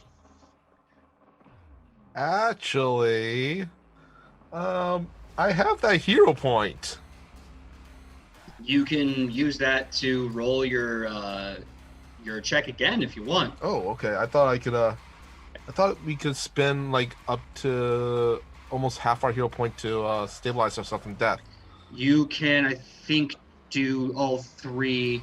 No, wait. Yeah. It's up to your maximum I 3. remember that Yeah. happened. Yep. Yeah. So you're gonna burn your last hero point to not be dead. My only hero point. All right. Yeah. You are stabilized at 0. And you are at wounded 3. If you are ever hit again, you are dead outright. But I'm still unconscious, huh? I believe so. I may be wrong. You so may have which 1 means HP and I be conscious, but I'm cannot. going to say no. Yeah, I cannot get through the door. No. So your Edmund. turn was to use your hero point as you're holding onto your guts. You kind of flicker one more time, your eyes open, and you start using all your strength to put every ounce of pressure you can above your open stomach wound. And you're looking at the creeping doubt on the ceiling, the creeping doubt chasing the goblin, the creeping doubt that has just mauled your gut and is like crawling over your body, and the creeping doubt that has pulled the bird halfway across the room. And with that, top of the next round, Edmund, your turn. I was trying to figure out if I could throw the potion like a bomb, and I can't. I have no. I was hoping that I could just huck it and like keep Laszlo alive for that. Drag me to the door. Yeah, is he within reach? Have you? Or is he been pulled up a wall, Laszlo? Because I know between me and Puko are like a bunch of these creeping death things, right? Or, So Pico is hanging from the wall as the creeping doubt is dragging her to the ceiling. Laszlo's by the door and down. Lucinda is gone. And there's you. Oh. Yeah, I'm gonna try to grab Laszlo Okay. and see if I can grab. He's close enough to try. Absolutely. And you just the goblin gets a hold of Laszlo, and Laszlo, if you look up at Edmund, he's just staring back at you, just screaming. He's just like he's lost it too. There's no look of reassurance. What do I need to roll to try to pull him in the door? Okay, so it's not so much a roll, it is so much an action economy. 1 action to run to his body, right? 1 action to grapple him, and 1 action to interact with the door. You're grabbing a hold of Laszlo's dying form, but you don't have enough time to leave with him. Wait, isn't the door open already? It closes behind Lucinda as she vanishes from the combat. I have 2 really screwed up things. If I can hang on long enough with Laszlo to open the door, and if I can't, what are the penalties for using Laszlo as a shield? None. If I just hold Laszlo up and then open the door and bolt. None. It's a meat shield. You get a +1 or 2 to your AC, and his corpse takes all the damage until they overwhelm his total armor HP. I'm only gonna do it if they if they swarm me. Wait. I'm gonna grab Laszlo and I'm gonna approach the door, and I'm gonna be like at the doorknob trying to get it open. And I know it's like this like gripping reach, and you just hear the goblin like, come on, and he's just like shouting, holding Laszlo. All right, so Laszlo is now his semi-conscious but not really capable body is now an unfortunate meat shield as the goblin's like fidgeting with the door. You get the knob, you take the latch. However, at this point, it is now Puko's turn. Puko, you are dangling about 10 feet off the ground on the wall, not yet the ceiling. The creeping doubt that has you clearly has plans to take you to the ceiling. For what reason, you have no idea. What do you do? Okay, quick question. Mm-hmm. If I damage them with a spell, could I expect that they would drop me, or is that solely a like check to break out? I would have to roll to see if they can maintain the grapple. Okay. And then a check to break out is how many actions? Just one? Just one action to break out with an acrobatics or an athletics. All right. I'm going to cast a spell. It's a 15-foot cone, so whatever way I can point that to get as many of them bros. I will allow you to catch the one on the one on the wall and the one on the ceiling. I'll let you get both of them. Okay. All right. This is a reflex save for them. What's the DC? Good question. I should know this. This would be is this my class DC? That is correct. Okay, so that would be...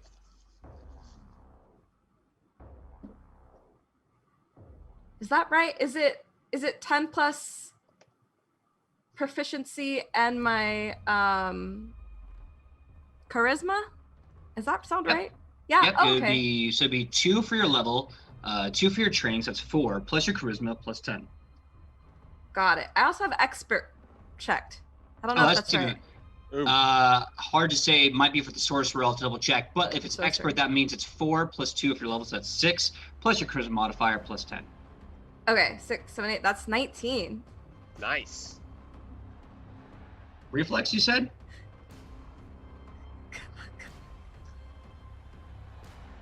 It doesn't have legs, PJ. Come on. One of them critically fails. The other just barely critical succeeds. They only succeed. What is the effect of one failure and one critical failure and one success? Okay, so I'm gonna roll damage. They all take. Oh, it's a critical success. One of them. Oh no, critical failure is one of them. The other one's a regular success. Okay, they all take some kind of damage. So let me do that real quick. I love some kind of damage. It's my favorite damage. Some kind of damage. Ooh, that is 9. Mhm. So half damage for the success, double damage for the critical failure. And for the critical failure is a minus 10-foot status penalty to its speed for 2 rounds. Okay. So, as you cast this spell, what's the spell you're casting again? This is a chilling spray, icy shards from my feathery hands. All right. Icy shards from your feathery hands explode from your palms. One of them, the one that's dragging you up the wall, takes the damage and is able to fight through it, still dragging you up. However, the one on the ceiling, Sam, tell me the tale how it dies.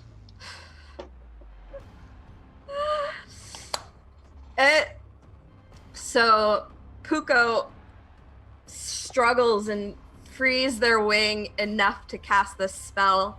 The one above taking the brunt of it, and these ice shards just coat it like these icicles in like a wind spray across them, and they just freeze and crack off the wall and smash into the ground.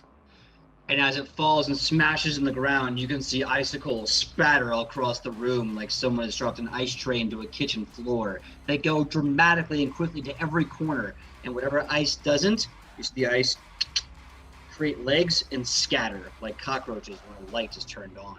The creeping doubt, the one of the 4 creeping doubts, are killed. The one that you have frozen, the one that you have slowed down is still holding on to you. In all of that, you have one more action. What are you gonna do? I'm gonna try to break free. Just do it. Give me an Oh, wait. athletics check and acrobatics check, whatever you feel good on. Come on, dice. I'm gonna die if you don't do good on this. Come on. Oh, it's so dark I can't see. Oh, okay. I got a hero point. I gotta redo this one. This is is it a redo? It's a reroll? Yeah. Yep. All right. If now's the time, now's the time. Now's the time. That was a 2. So Oh God, please reroll let's that. use a different dice. Let's use this one. Come on. Okay, much better. All right, let's see what my You said, what was my modifier for this? It's your choice, either acrobatics or athletics. Acrobatics is based on Acrobatics. dex, athletics is based on strength. 17. As the creature is coated in ice and roars at you in anger, you're able to see its grip is starting to loosen around the webbing between thumb and finger. You put your finger into the webbing, you pinch hard, and you turn from the wrist. You drop. You take 2 damage, but you're no longer in his grapple. How dead are you? Dead, Sam? Are you dead at 2? No, I'm, wait, I gotta do math. You're alive. You're alive. Yep, got 6 points. Okay, 6 HP. That's good. Hey, you're not dead, and you're not wounded or dying. But that guy is not looking good. He's very bloodied. It's their go. The one creeping doubt, having seen its I don't know, illusion friend, whatever you call it, die, goes all the way to the ceiling. From the wall to the ceiling, it moves right above you, Sam. And then it lets go, dropping onto your body.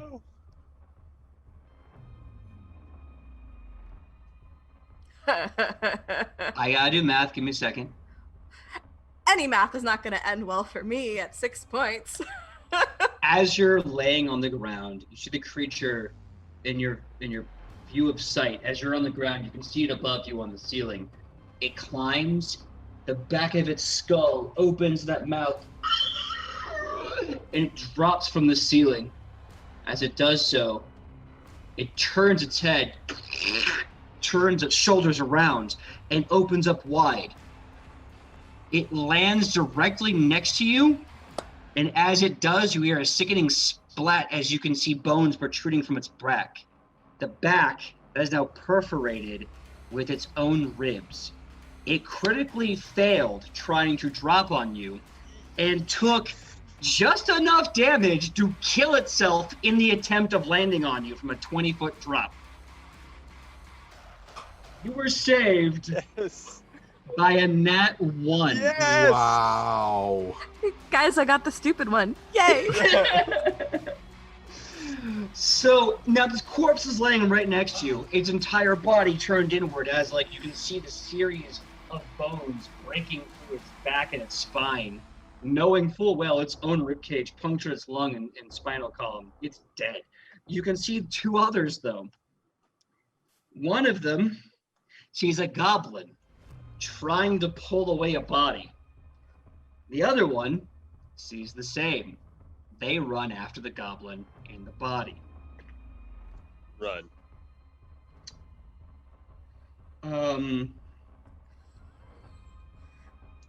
So, Ian, Yep. Uh-oh.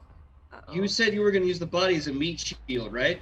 I said if I can't get through the door, I'm going to use the body as a meat shield. And I'm standing here now. I will take a hit. If it's between me and life and death, is what it is. It's a critical hit. Okay. The question is, do you want to take it, or are you going to meat shield it? Because if you're meat shielded, that critical is going directly to Laszlo. But if you take this critical directly, that is double the dice and double the enhancement damage. He is already dying 3. If he takes 1 hit, you will survive. However, Laszlo will be dead. If you take this critical, worst case scenario, I could roll the smallest amount of damage possible, or I could roll a lot of damage. Ian, Laszlo is entirely, their life, in your hands. All you need to do is declare, I raise a shield. You don't have that action, but you have this body prepped. I will give this to you since you've been prepping this meat shield. What do you do? I want somebody to try to win the whiskey, though. Like, that's above all else. I'm metagaming going, whiskey, Hey. though.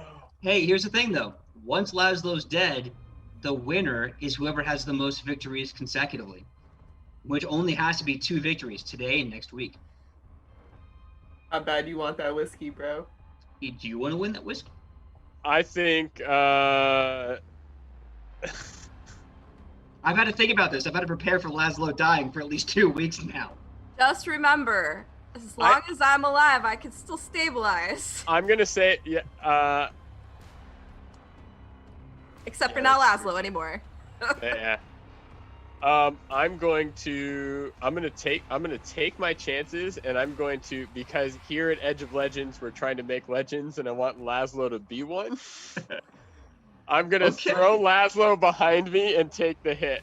I want to see if Laszlo can make it one more time. I want there to be a legend. I want it really, really bad. You know this can kill you, right? Yeah. I mean, I've already died once. Okay. I don't. Now you know just because he's stabilized doesn't mean he's actually mobile. It's like we can have Bernie's 1. Not we can have Bernie's 2. I know. It's. I owe you one, man. It'd be awesome. I bet you I'm so surprised. If you do live, it would be awesome. Yeah. I love underdog stories. So my goblin friend, I know the damage. I'm writing it down now, so I cannot corrupt it. How much HP do you have right now? 1 more than whatever you're about to say. I'm dead. If it's not lower damage, I've got 10 hit points left. As he runs up, the corpse takes his hands, bounces off the ground. You see his mouth open wide, his head turn. He does 12 damage to you. Damn it. You are now at dying 1. Okay. I should also say that while you've opened the door, someone's got to move one of y'all's corpses through it. Yeah. So, it takes you out. Move, attack. Okay. It has 1 more turn with a -5 penalty. And I'm going to be an a-hole. He's going to attack either the goblin or Laszlo. I'm going to roll a d4. Odds, it is the goblin. Evens, he attacks Laszlo. 4 evens, he's attacking Laszlo. Now he's at a -5 penalty. If he misses, no harm, no foul. If he hits, that's end game.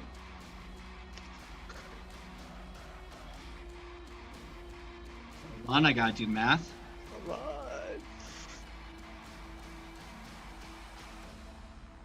Michael, what is your dexterity modifier? 1. What's your armor class? 15.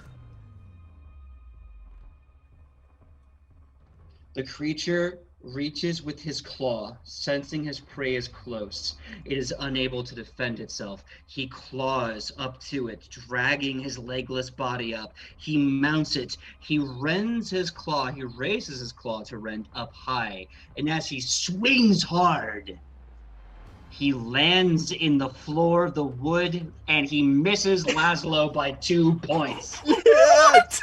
Yes! Your unconscious body was missed by a 13, you butthead. Laszlo! I swear. Oh! There is a dice angel up there going like, get all the favors you want, buddy. November's gonna suck. So, your AC was a 15. I took your dex modifier away from that because you're prone, but I gave it to his AC as a bonus. He still rolled a 13. There you go. All right, so that being said, there is one more. One more of these crawling bastards, right? Yeah, okay. Sure.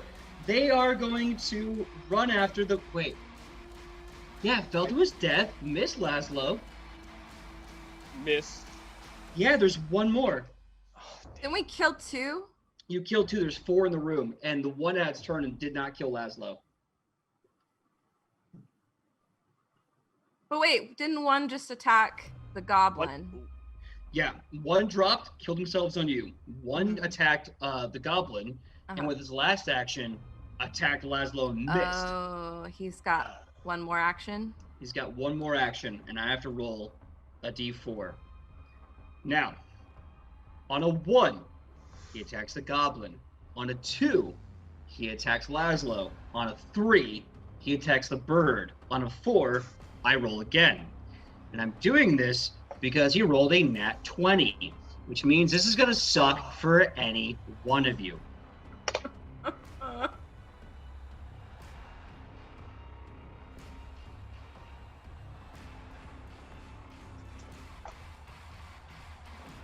I'm getting my other D8. 1 second. Where'd you go? Why are you hiding from me? Don't be nice to my players. Okay.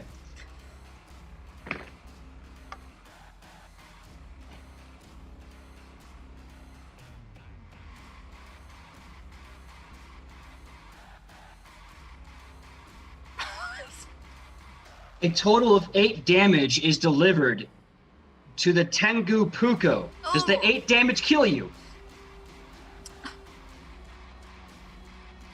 Yes. No! Ah. Are you how zeroed out are you? I was at a 6. You were at a 6. That puts you at -2. You're now at dying 1. Okay. So here's where things get weird. He 1 movement, 1 attack action, 3 downed players, only 1 ran out in time. The rest of us are down, so I think we just all Yeah. bleed out. It pretty much. No, that's not true. No, you can still do 1 recovery roll. So what I will allow, since basically that's the end of the round, is a recovery roll to stabilize, and I'll even give you the opportunity of dragging your lifeless or your dying body out of this room. All right? I have the DC written down. I won't tell you until you roll if you beat it or not. So, Puko, Laszlo, Edmund, give me a recovery roll to see if you can drag your bleeding bodies out of this room. So, last time I didn't get one of these. I got swallowed whole. That's because you you didn't critically fail, but you failed an insta-death haunt. Yeah, so I'm trying to figure out how do I roll one of these recovery rolls. Sure thing. Roll a d20, Okay. add your Constitution modifier. Or just do a add your Constitution. I'll give you the Constitution modifier since this is like really dire straits. Go Okay. ahead and roll. I think it's only a flat d20. I don't care. I want to give you guys a shot here. Because if it's just Alright. Lucinda, that's awesome, but I mean... All right, Wait. Ian, I see a sad face. What is it, Ian? I don't know. I got a 15. Okay. I don't know what okay. I'm actually rolling for on this, to be Don't worry. honest. Don't worry. 15 is good. 15 is a good roll. I see Sam is very excited. Sam, what's the number? 30-20. Dirty 20. That's very, very good. Michael, what's the number? Come on, Laszlo. Come on, Laszlo. I am actually looking. It's not here. Oh well. All You right. got a let's lucky see. die. Yeah, I was looking for my lucky die. The first die I have ever bought. I can't find it. Oh no, it's not a good Yeah. sign. So I'm rolling my usual dice. Mm-hmm. What do I add to it? Constitution modifier. Dirty 20? The door has been flung wide open. All you have to do is step through it. What stops you from walking through that door? What prevents you from crossing the threshold of the unknown? What inhibits you from learning the truth? It is only one simple thing. It is the creeping doubt. As they stride across the ground, as they drag their legless corpses over to you, you find, each of you, that little pit in your chest, that little kernel in your brain, that burning fire in your very soul, the one that screams in the unknown abyss, fuck you, today is not my day. and all three of you drag your dying corpses into the next room with Lucinda. Boom, boom, boom, boom, boom. Yes. Make zero mistake. You're all at dying 1. No, you're at Yes! wounded 1. You're at 0 HP. Lucinda, you.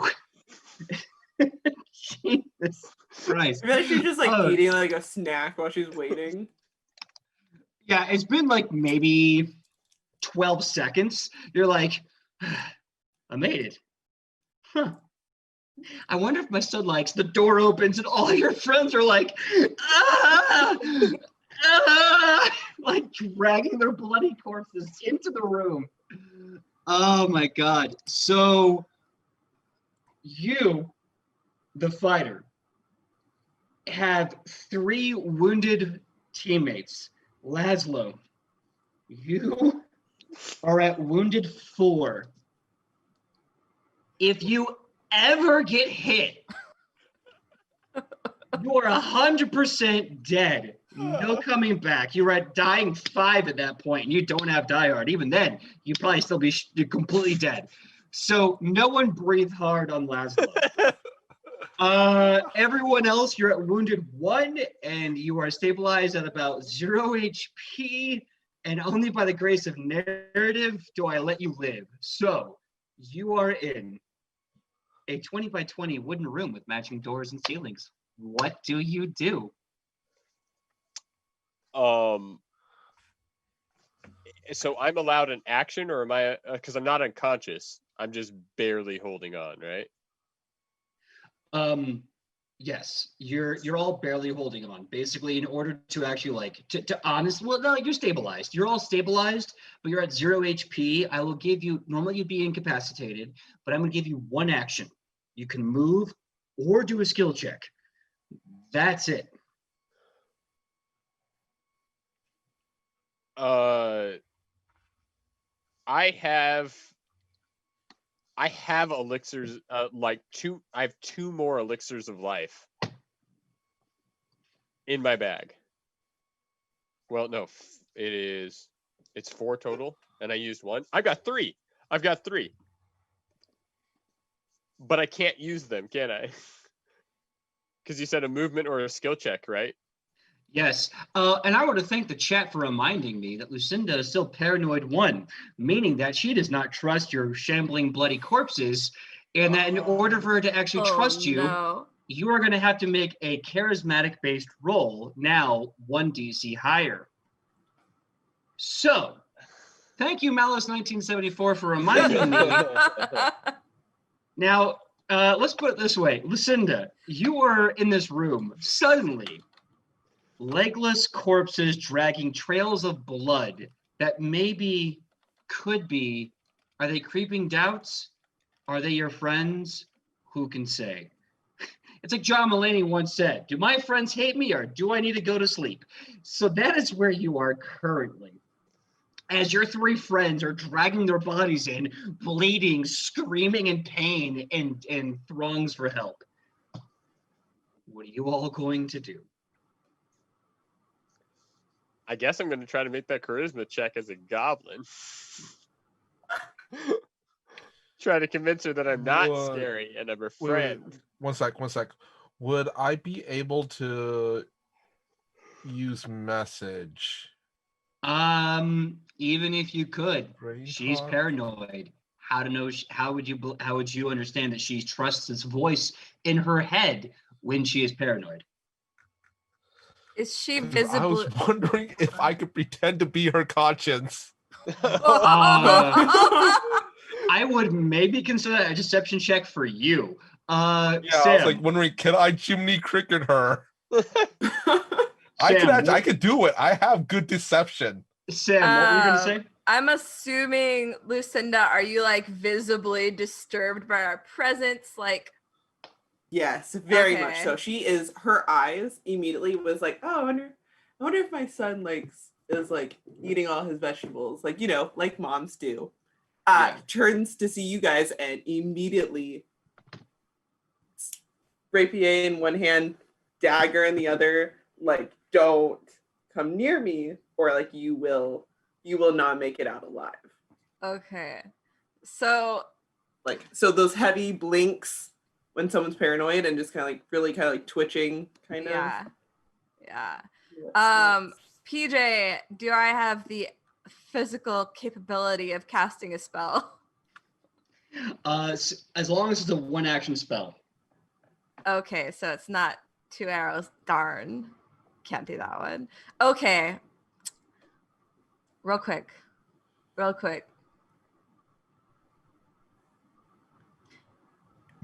I still stand by my original Yeah. idea to Jiminy Cricket her. One second. Sam is still trying to come up with her idea. Sam, what are you gonna do? We're gonna have to. She's not doing a will save or is she? So what you're going to be doing is you're going to be doing your whatever charisma-based check you're giving against her will DC, which is her will modifier plus 10. However, because she's got paranoid 1, that DC is now made 1 level higher. Okay. If I had something that would give her a -2 to her will saves, would that have any effect in this case? Ooh, This is a really screwed up way we're getting around things. Yeah. I'm gonna be your conscious. I'm gonna attack her with a mind affecting spell. I'm gonna convince her we're her friends. Is it one action? Is it one action to is. cast? It is. I will say yes. However, she's gonna have to roll to save, and then she still has a +1 to save against it. Yeah. And then she's gonna have to figure out that it wasn't you, or else she may retaliate. I don't know. That's up to her, really. Going for God, it. messed up. Messed up. You're welcome. All right. Yeah. What spell are you using? Okay, so Puko's like, oh, and then just sees Lucinda like freaking out. And Puko's like, and like reaches for a little pouch they have on them. And with their whatever little strength they have left, they take this like, looks like glitter. It looks like sparkly, powdery glitter. And just kind of like, in Lucinda's direction. Oh my God. This is fairy dust. You must make a will save, and if you fail or critically fail, you are much easier to trick. I love that. Bring it on. If she Here for this. succeeds, Puko just died with a flourish. And just like, Oh my God. That is a 15. 15. What is the will save, Sam? makes it. Oh God, good question. Oh, we already calculated my. Yeah, That's it right. doesn't It's make it. 19. It's That's 19. Ooh. It's right. So as the glitter goes off in the air, you're now under the effect. That is a fail. What is the effect of a fail of the spell? So that was a regular failure. You have a -2 penalty to perception and will. Nice. Whose So, team are you on? And you can't use reactions. so poof, glitter. You kind of have this weird. Your paranoia is now focused on the glitter, and somehow you're just enamored with the glitter, and life is kind of nice. It's kind of simple and nice. Now, everyone, please make. You know what? Give me whatever check you're gonna make. Michael, if you want to do the voices in her head, make a deception check. The goblin, you can do a diplomacy check if you wish. I'll be right back. Roll those, talk amongst yourselves. I'm Yeah, going to, if Laszlo makes his way through this campaign, I'm going to get a t-shirt made. It is simply just going to say Laszlo lives. And Yeah. that's it. Just like My right original across the idea front. is to basically do kind of it's a messed up psychological trick, but I Yeah. basically just like in your voice in your head going, what am I doing? I'm a mother. I can't, how could I, these people are pretty much fought at my side. How could I be doing this type of, Jiminy Creek, like, I got kids. I gotta be a role model for them. How can I look my kids in the eye? Gotta put my sword away. Yeah, I'm gonna Asian mom like guilt her a little bit. Yours is like, how can you do this? Like, how can you take your kids in at night? And she's like, in silk sheets. All right. So, what is that check, Michael? Oh, I haven't rolled Yeah, yet. none of us have rolled. Sorry, I told you what to do. Oh, No, we so were nervous. discussing. We were Got discussing. distracted. I'm rolling. I'm using old. This is the first dice I've ever bought. This is my lucky dice. Ooh, okay. Let's see that lucky dice gives you a nat 20. Don't say that. Don't say that. You say that, you're jinxing me. Okay, Don't thanks. fucking say that. I mean, don't effing say that. I've already dropped the F-bomb. We're over an hour in. We're good All by everyone's standards. You don't put that evil on me. Don't put that juju on me, Ricky Bobby. What you got? Is it made of meteorite? That clank No, was real big. That was a strong clang. Oh, because it hit my mouse. Oh no! Yeah. Luckily, my mouse is still. It's still working. Good. It's going to be really hard to see though. What is that? I can't. Yeah, No I can't. way. I can't see it. Can't Is see that it. 20? Yeah. No. Are you? All Oh my the god! all the paint has been rubbed off, but you can still the number 20 is still there, etched. All right, I'm gonna put a. Yeah. quick Wait. You link kind in of see it. You that. kind of see it right there. I see Okay. it. Okay. Yeah. We at nat yeah, 20. We I- love oh natural my 20s. It is lucky. Oh my god! Yeah. There's one. Ian, what was your diplomacy check? Sweet. It was I sweet. want to follow that. I want to follow that up with a real clean 4. Okay. Okay. So, Lucinda. Wait. You. Oh, Wait, yeah, Sam. Sam. Yeah, Yes. yeah. Because mine was a 21. So Oh. yeah, you gotta hear Okay. that. Ooh. Okay. No, absolutely. I kind of had a plan, but I like that much better. Here's what happens. Lucinda, you draw your rapier and dagger. You begin to slowly stalk the prey that is bleeding and crying out around you. Is that glitter? Why the hell is there glitter? This glitter is nice.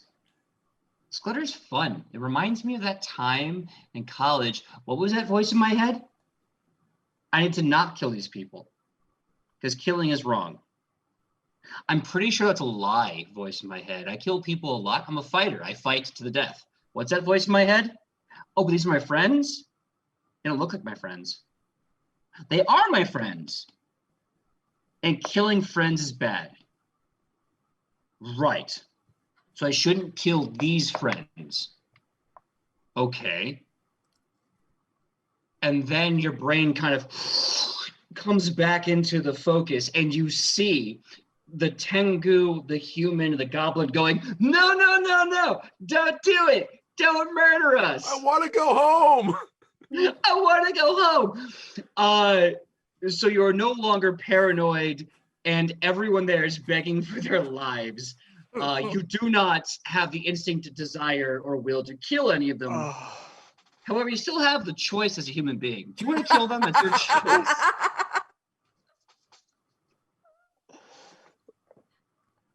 Which one of you are in my head? Because my conscience does not sound like that. Rude. Ooh.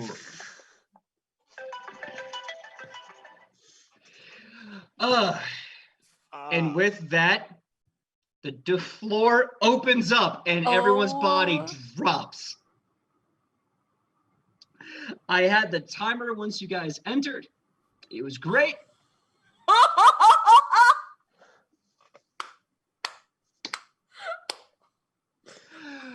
So as you steady your weapons above your friends,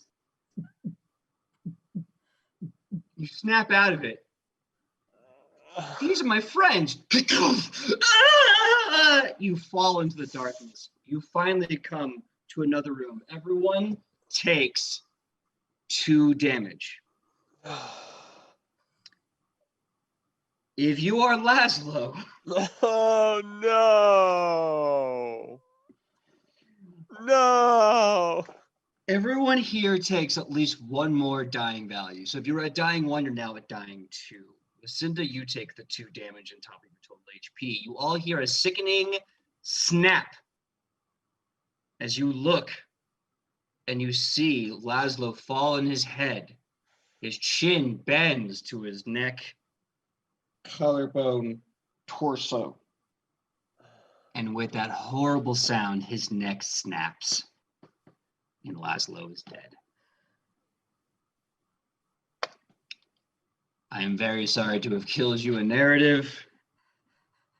You made it so. At least the glitter's still falling.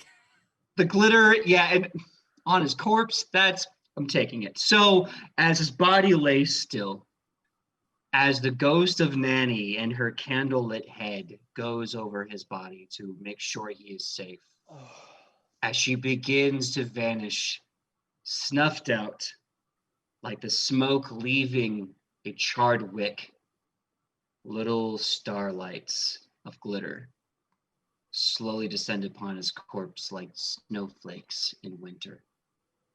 Laszlo, who has only been crying to the universe, I just want to go home, as his neck retreats from his sternum, as his skull is cracked open. There is no denying his body is dead, but the ghostly visage of his nanny cradles him once more. And Laszlo, finally in this madness, goes home. You have played 2.5 wonderful games. You have survived by what fate and luck I cannot even possibly fathom. But Michael Powell, Laszlo's reign is at an end. Michael, Laszlo is dead. I don't know if you could hear that. No, I can't. The coyotes. Oh.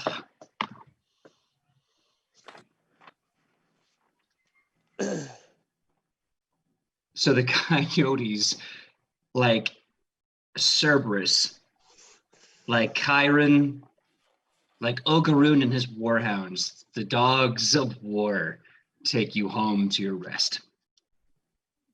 You are dead, Michael Powell.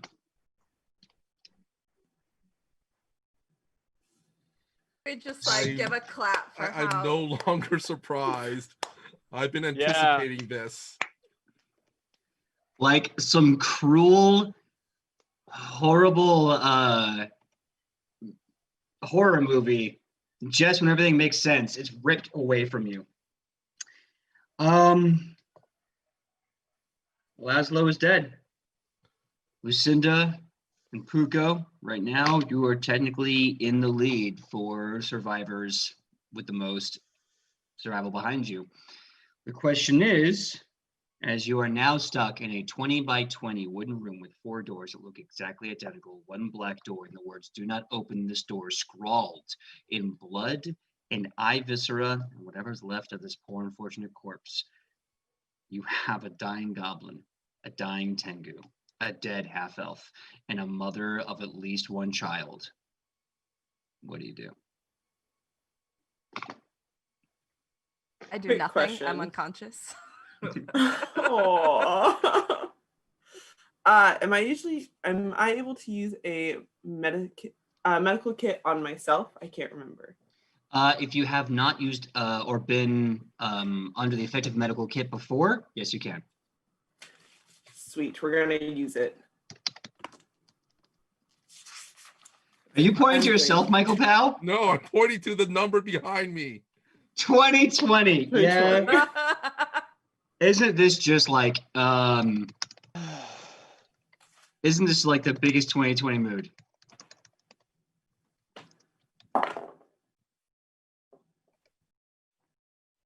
That's an 18 for a medicine check. 18 for medicine check. Okay. You are healed 4 HP, Lucinda. I will take that gladly.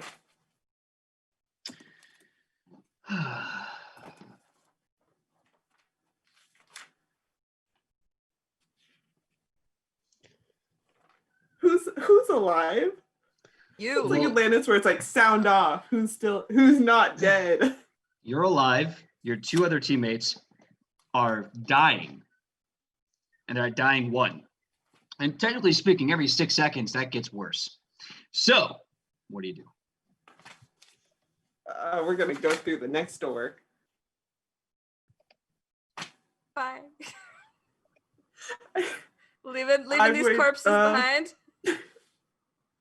I can't heal you. That's the thing where I'm like, I wish I could heal you, but She can't heal he you, needs to and go home. I want to be real. She's securing the bottle of whiskey.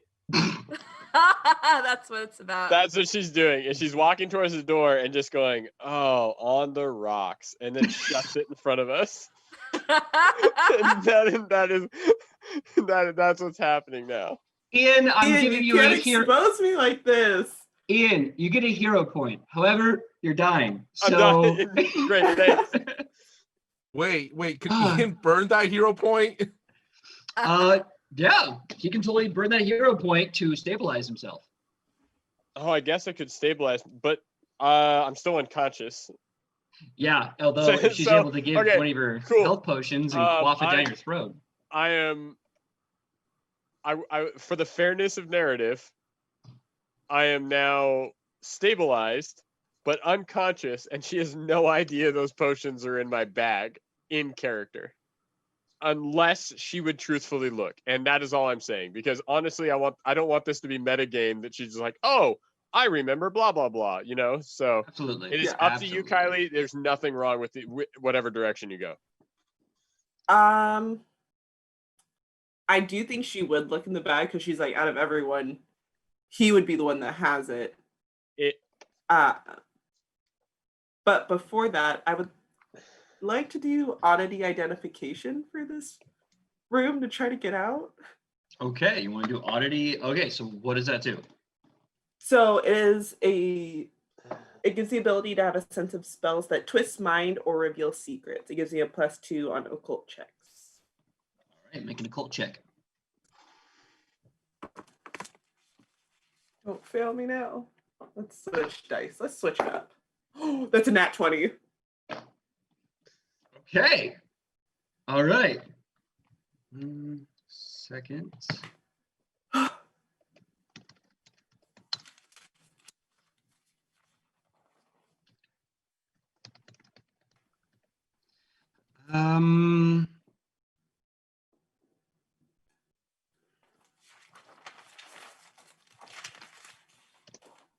So as you're looking around the room,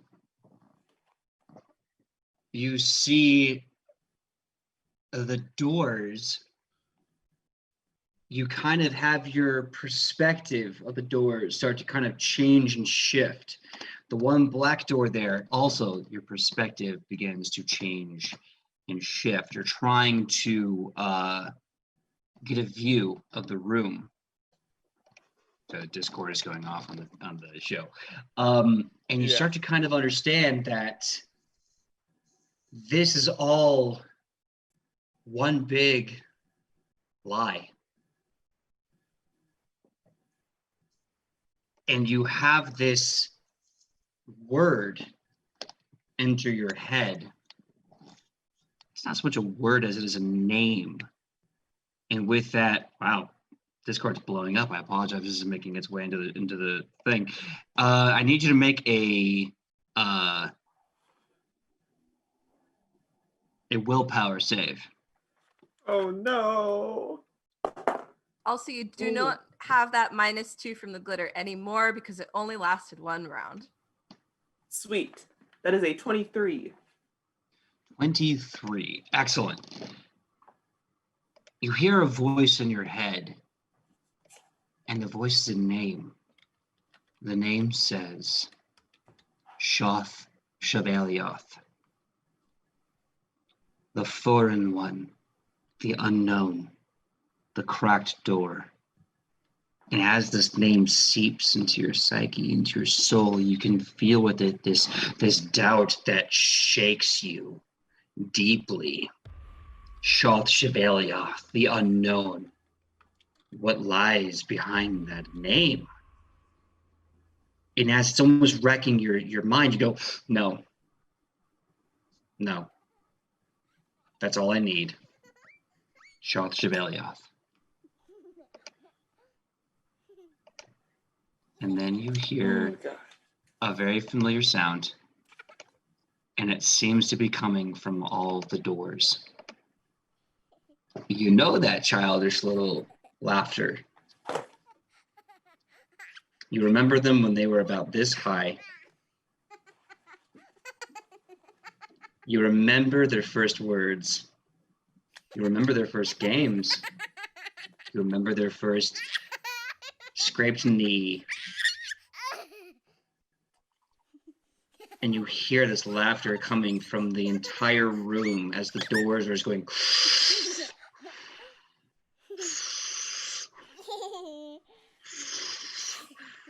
The room is literally breathing like lungs as you can hear the laughter of your small infant children playing with you back home. They're coming from the door to your left. They're coming from the door to your right. They're not coming from the door in front of you. The pitch black door that tells you not to open it. What do you do? She's going to try to tune it out because she thinks it's just a trick of the mind, doesn't matter. Goes into Edmund's bag and finds whatever potion that could possibly help so that she can maybe get another opinion on what to do.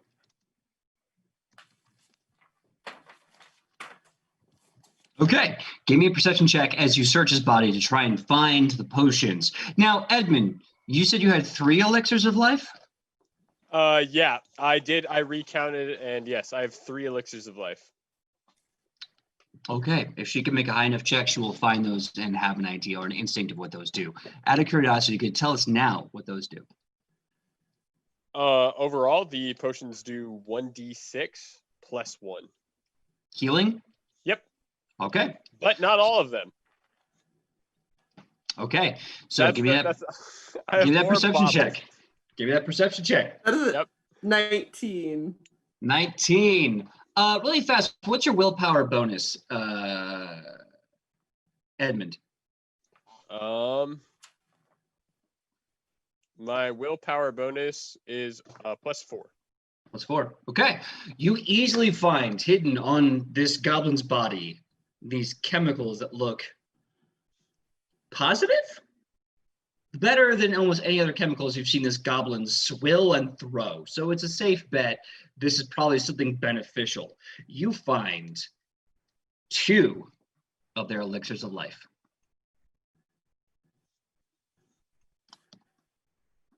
She is going to give one to the goblin and the other to the Tengu. All right. It's like pop, What shoves did in they do? mouth, runs over to So- the same. So, Ian, 1d6 plus 1? Yep. Both of them? Yeah.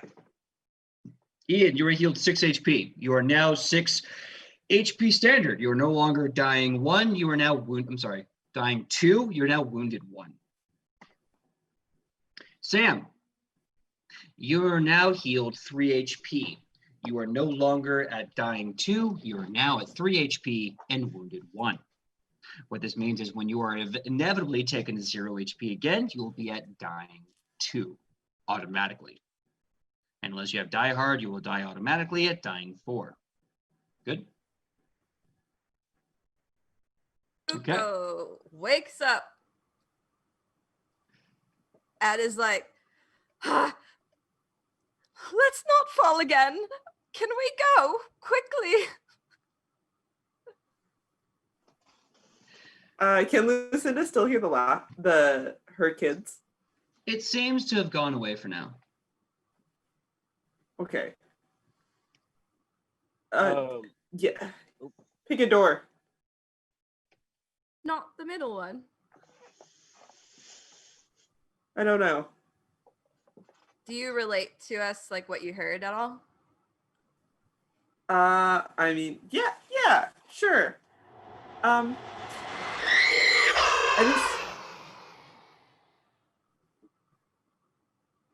Maybe we should go into the door where we don't hear those noises.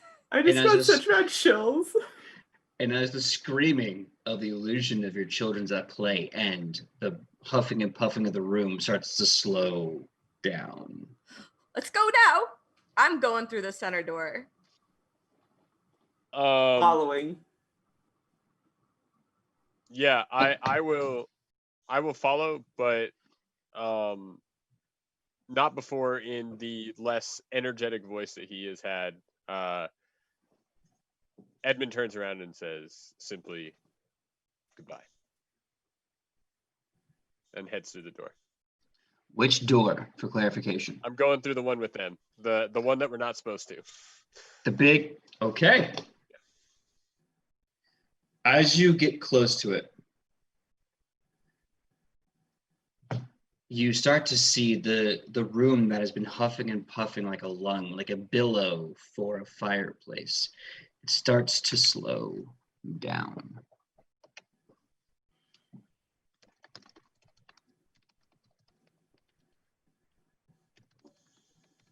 One second. There we go.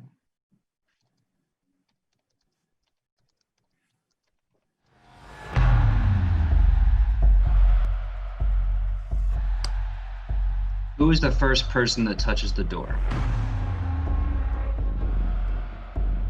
Puko.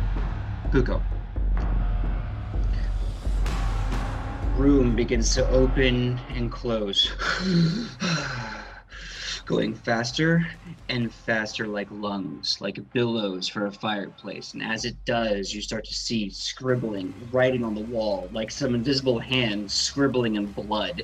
The words, "Do not open, do not open, do not open, do not open." You start seeing symbols of a door cracked just a little bit in an eyeball, seeing plainly through. You start seeing these being sketched, scribed, carved into the walls. Blood starts to come from these wounded walls. And as you approach the door and put your hand on the doorknob, turn it, you feel it finally full in your hand. You can hear the latch click. You open it. And as the dark door opens, you see nothing. You look into it, you see nothing at all. You see a starry night sky, an unending starry night sky, no moon, no horizon, and it goes impossibly deep. Everyone besides Puko, you can see her staring at the open door. You can see her staring inside, looking through the open door, her body becoming numb. You can see the walls start to reattach, and when you try to run to the door, you feel the other doors now become just paintings on the wall, the doorknobs a facade, the door themselves just wood. And as Puko looks at the door, you see Puko coming from the darkness, this face. And the face looks to you, its mouth opens wide, and as you enter its mouth, you can see this never-ending abyss. And then again, another mouth opens wide in another tunnel of an abyss, and again the cycle repeats infinitum until finally, in the pitch black of space, you see a door open, two hands grip the edge of the threshold, and another head peers through with tentacles coming out of its face, and it looks to you and it says, "I have such sights to show you. The truth is with me, and in me lies the answer to the future. You don't even know how insignificant your life is compared to them who watch you, who take notes, who count your dead, who see you in the heavens and laughs you in the hells beyond this plane. The first is coming. The messenger knows you're here, and only I have the truth. If you but give me your hand and give me your truth. What is your name?" No one sees this, no one hears this. This is all happening within the soul of Puko.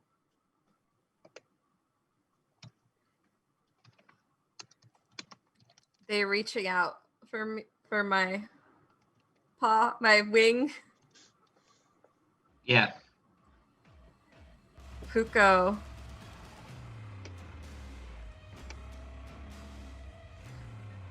Puko.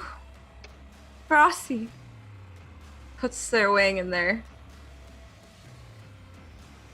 Puko, Rasi, come, child. Let me show you the truth. And as you take their hand, you can feel your body being pulled, like when you're sleeping and you step off a curb and you feel your body jostle and jolt. And as you do, you're being thrown right all of a sudden into the middle of the pitch black sky. And you can see three faces going, "You should not be here. Away with you!" And you are thrown through space again. However, this time, you don't land. You feel like you're being pulled into a never-ending abyss.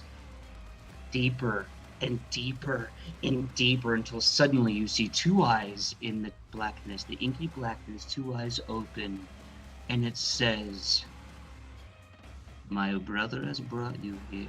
This much is true. But what lies in your future, I won't give you a clue. I have such great plans, I have such great desires. Come, Puko, as you drown them in the depth and raise nations in fire." And as that happens, we cut to the room. Now scribbled blood all over the walls. You see Puko standing. She closes the door. She turns to face you two. Her hand walks up her face, finds clip of her skull, and she opens her face, ripping the skin as if she's opening a door. And as you look into her skull, all you can see is an inky blackness as she rips open her face, and an abyss screams back at you. And she starts lurching and retching, her body convulsing. She falls on all four. Her body is preparing until finally you see this inky black coming out of her face. Until finally you see, looking at you, an inky black starlight body that looks just like hers. And as she's standing there, right next to an inky black darkness, Puko, you are lost to the madness of the doors.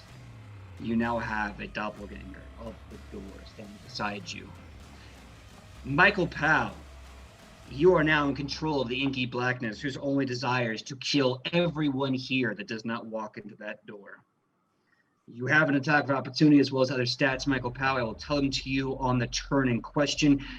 Puko, your only goal is to slaughter everyone here and keep the door for yourself. I need initiative checks for everyone. This is the final fight in the last moment of the labyrinth of doors. 22. 22 for Kylie. That's a 5 for a creepy star Puko. All right, S. Puko, 25. No, that's a 5. Oh, 5. I heard 25. Wow, I'm so sorry. I gave you too much credit.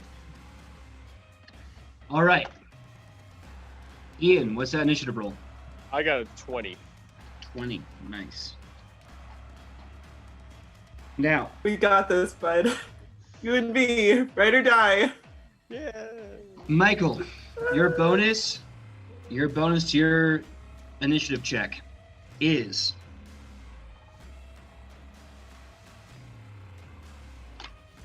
+8. Roll d20 and add 8 to it. 21.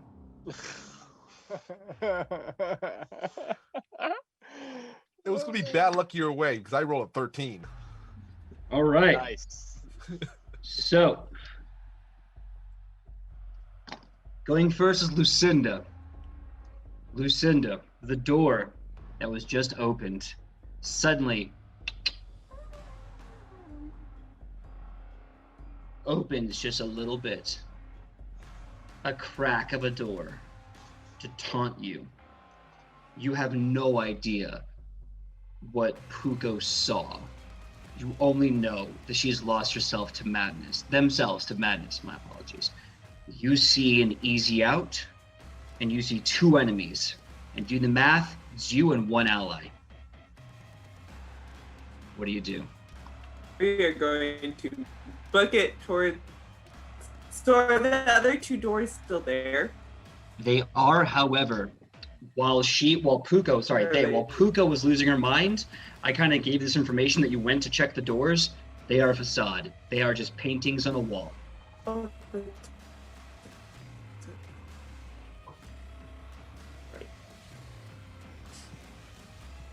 That's right. She's going to just do like a quick slash to the star Puka now and just keep going. All right, roll to hit. Sam, what's your AC? It is 16. Okay. How much HP do you have? 3, right? That's a 16 to hit. Tie goes to defender. No, I'm sorry. No, meet to beat. What am I saying? Meet to beat. You hit. Roll damage.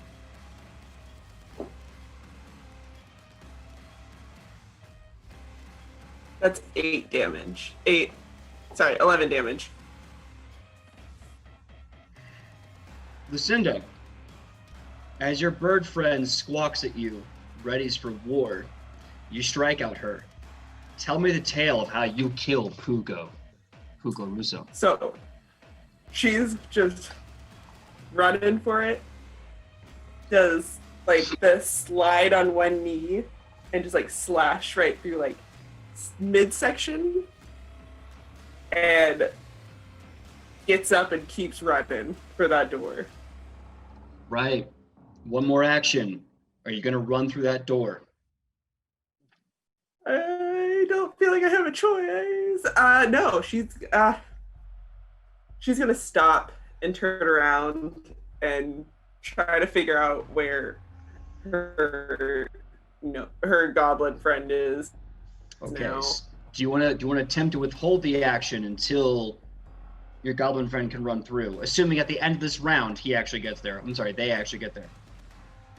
I'll hold my action until something attacks me.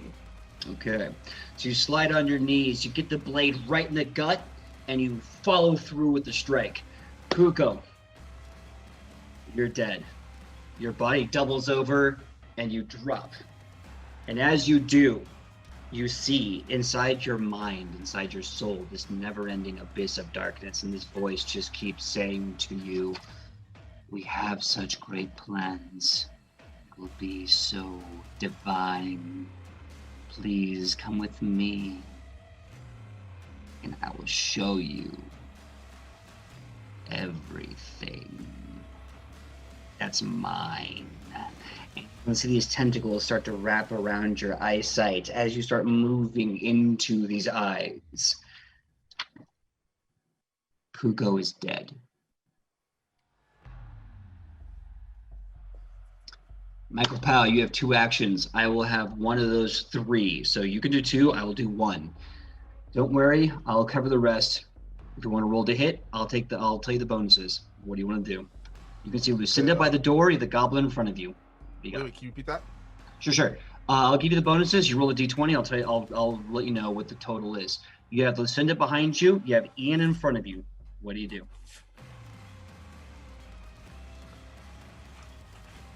We're doing a split for it. Heads Ian, tails Kylie. For sure.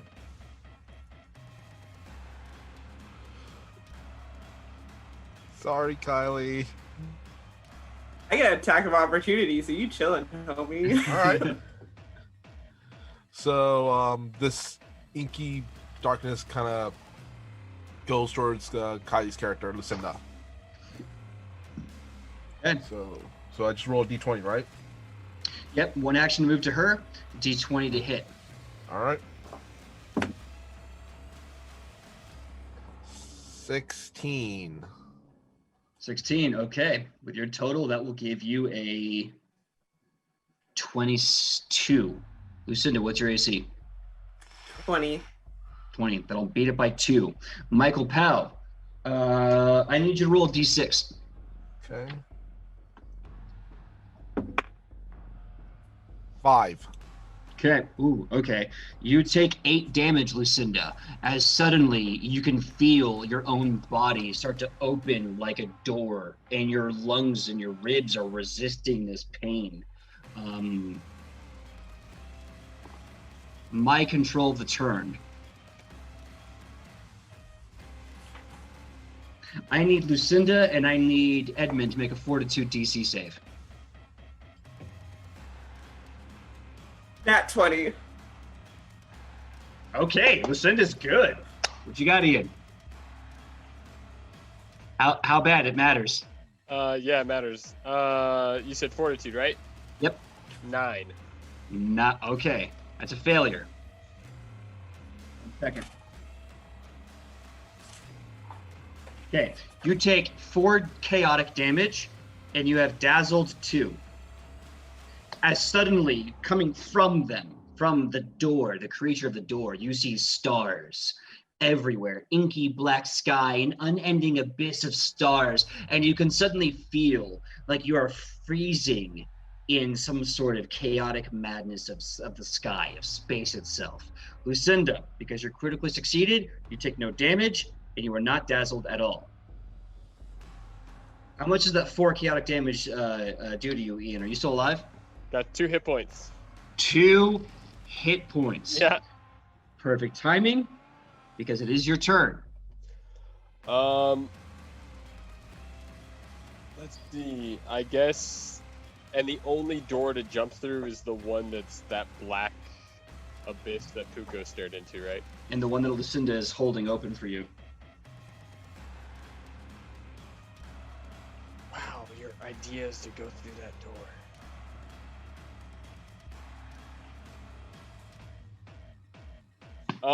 Yeah, I guess. I mean, it's no worse than trying to face these things. I don't know. Yeah, I know. He's gonna first off. Edmund's going to uncork one of the bottles and drink it, and the same as it's disappeared over time, but the same scales start to grow over his entire body, but this time in a different order. It doesn't seem to be controlled in any way. Okay. And he's under the Drakeheart again elixir, and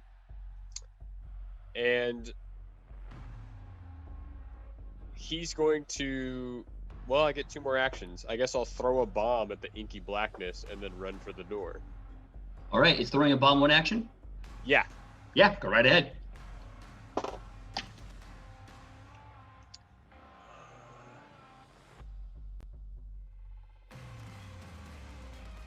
Does a 15 hit?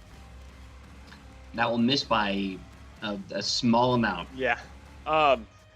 So in this case, because I'm throwing it at a single person, it would have gone past the inky blackness and shattered on the wall. Would explode on contact. It does break on contact, but it's 1 damage or 2 damage for everything in 5 feet of it. All right, so that means that Lucinda takes 2 damage. How's Lucinda doing? We're at 4. 4 HP. Okay, so with that, you are full bore running through the door. Is that correct? Yeah, I don't know. I don't have the hit points to survive this fight. I have ran out of all of my tricks. So I am going to jump into the blackness with a total of 8 hit points, because when I use a mutagen, I get 6 hit points back. So you have 8, Edmund? Yes, and Okay. I jump into the blackness. All right. Lucinda, that triggers your response to move into the door. Do you go into the door? Yes.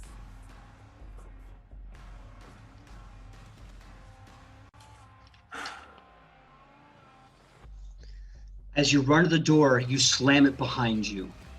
You seem to move through this long, constantly shrinking and growing corridor, this tunnel, like someone took a string and suddenly grew it, and then suddenly shrunk it extremely small. And as you're moving through this corridor, you can see the door completely see-through, and you can see the darkness slamming its fist against the door, pounding to break through, pounding to get in, and pounding to get to you.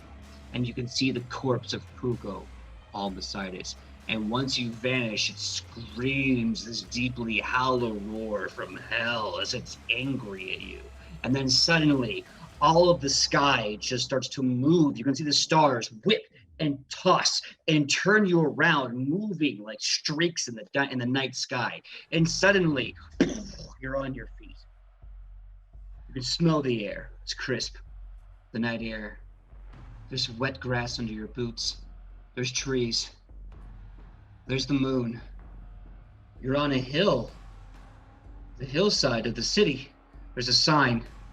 You look to your left, you can see Doltonshire Bay. You can hear the screaming of the Compass Rose as they beg for meat. You can see City Main as fires are lit, blazing like a bonfire as a family fights a horde of hate-filled monstrosities. You can look behind you, you can see a farmland that is now just this giant wooden box, like a cube, tossing and turning and constantly changing its sides, like a Rubik's Cube of wood in the farmland.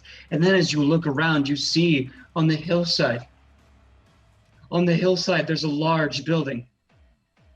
On the hillside, there's a massive sized building with a sign that says, "Welcome to the Doltonshire Hillside Sanitarium and Mental Rehabilitation Center."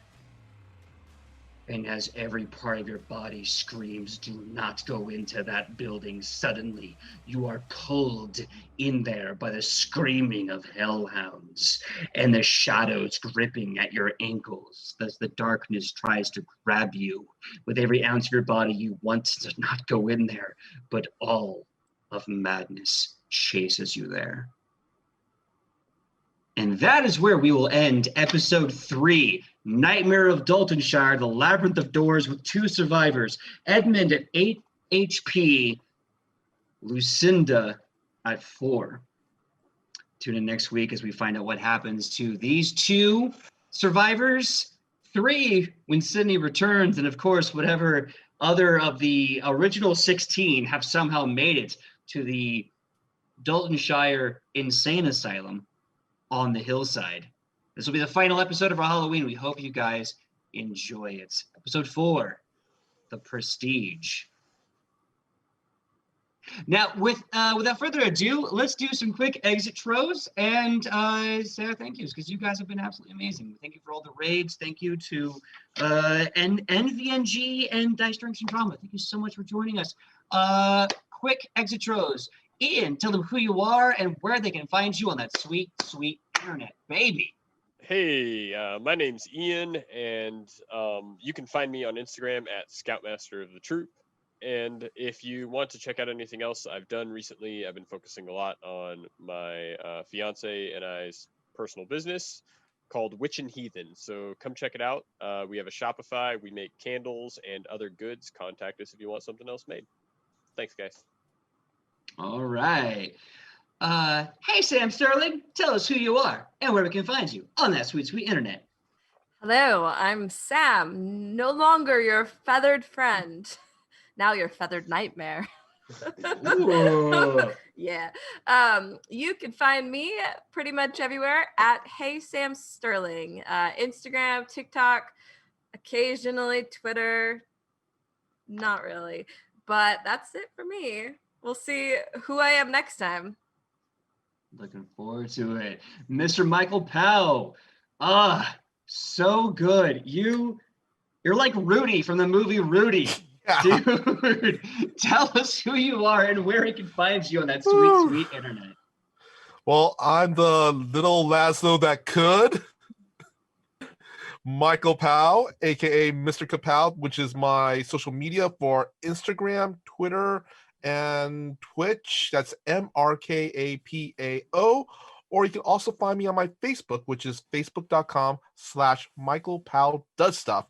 And also, I have a new YouTube channel called Fantastic Tales of Adventure, where I upload videos practically almost every other day. Oh, and on Thursdays I will be co-hosting Toyzilla Live, which is a toy nostalgia show on the Toyzilla network on Twitch. And this weekend on Saturday, I will be helping interview, I believe his name is Greg Bergman. He's the second voice of Uncle Iroh from Avatar, the Last Airbender. Awesome. Very cool. Mm-hmm. All right. And last but not least, now in the co-lead, or shall I say, breaking the lead with the most consecutive survivals, Lucinda. Kylie, please tell us who you are and where we can find you on that sweet, sweet internet.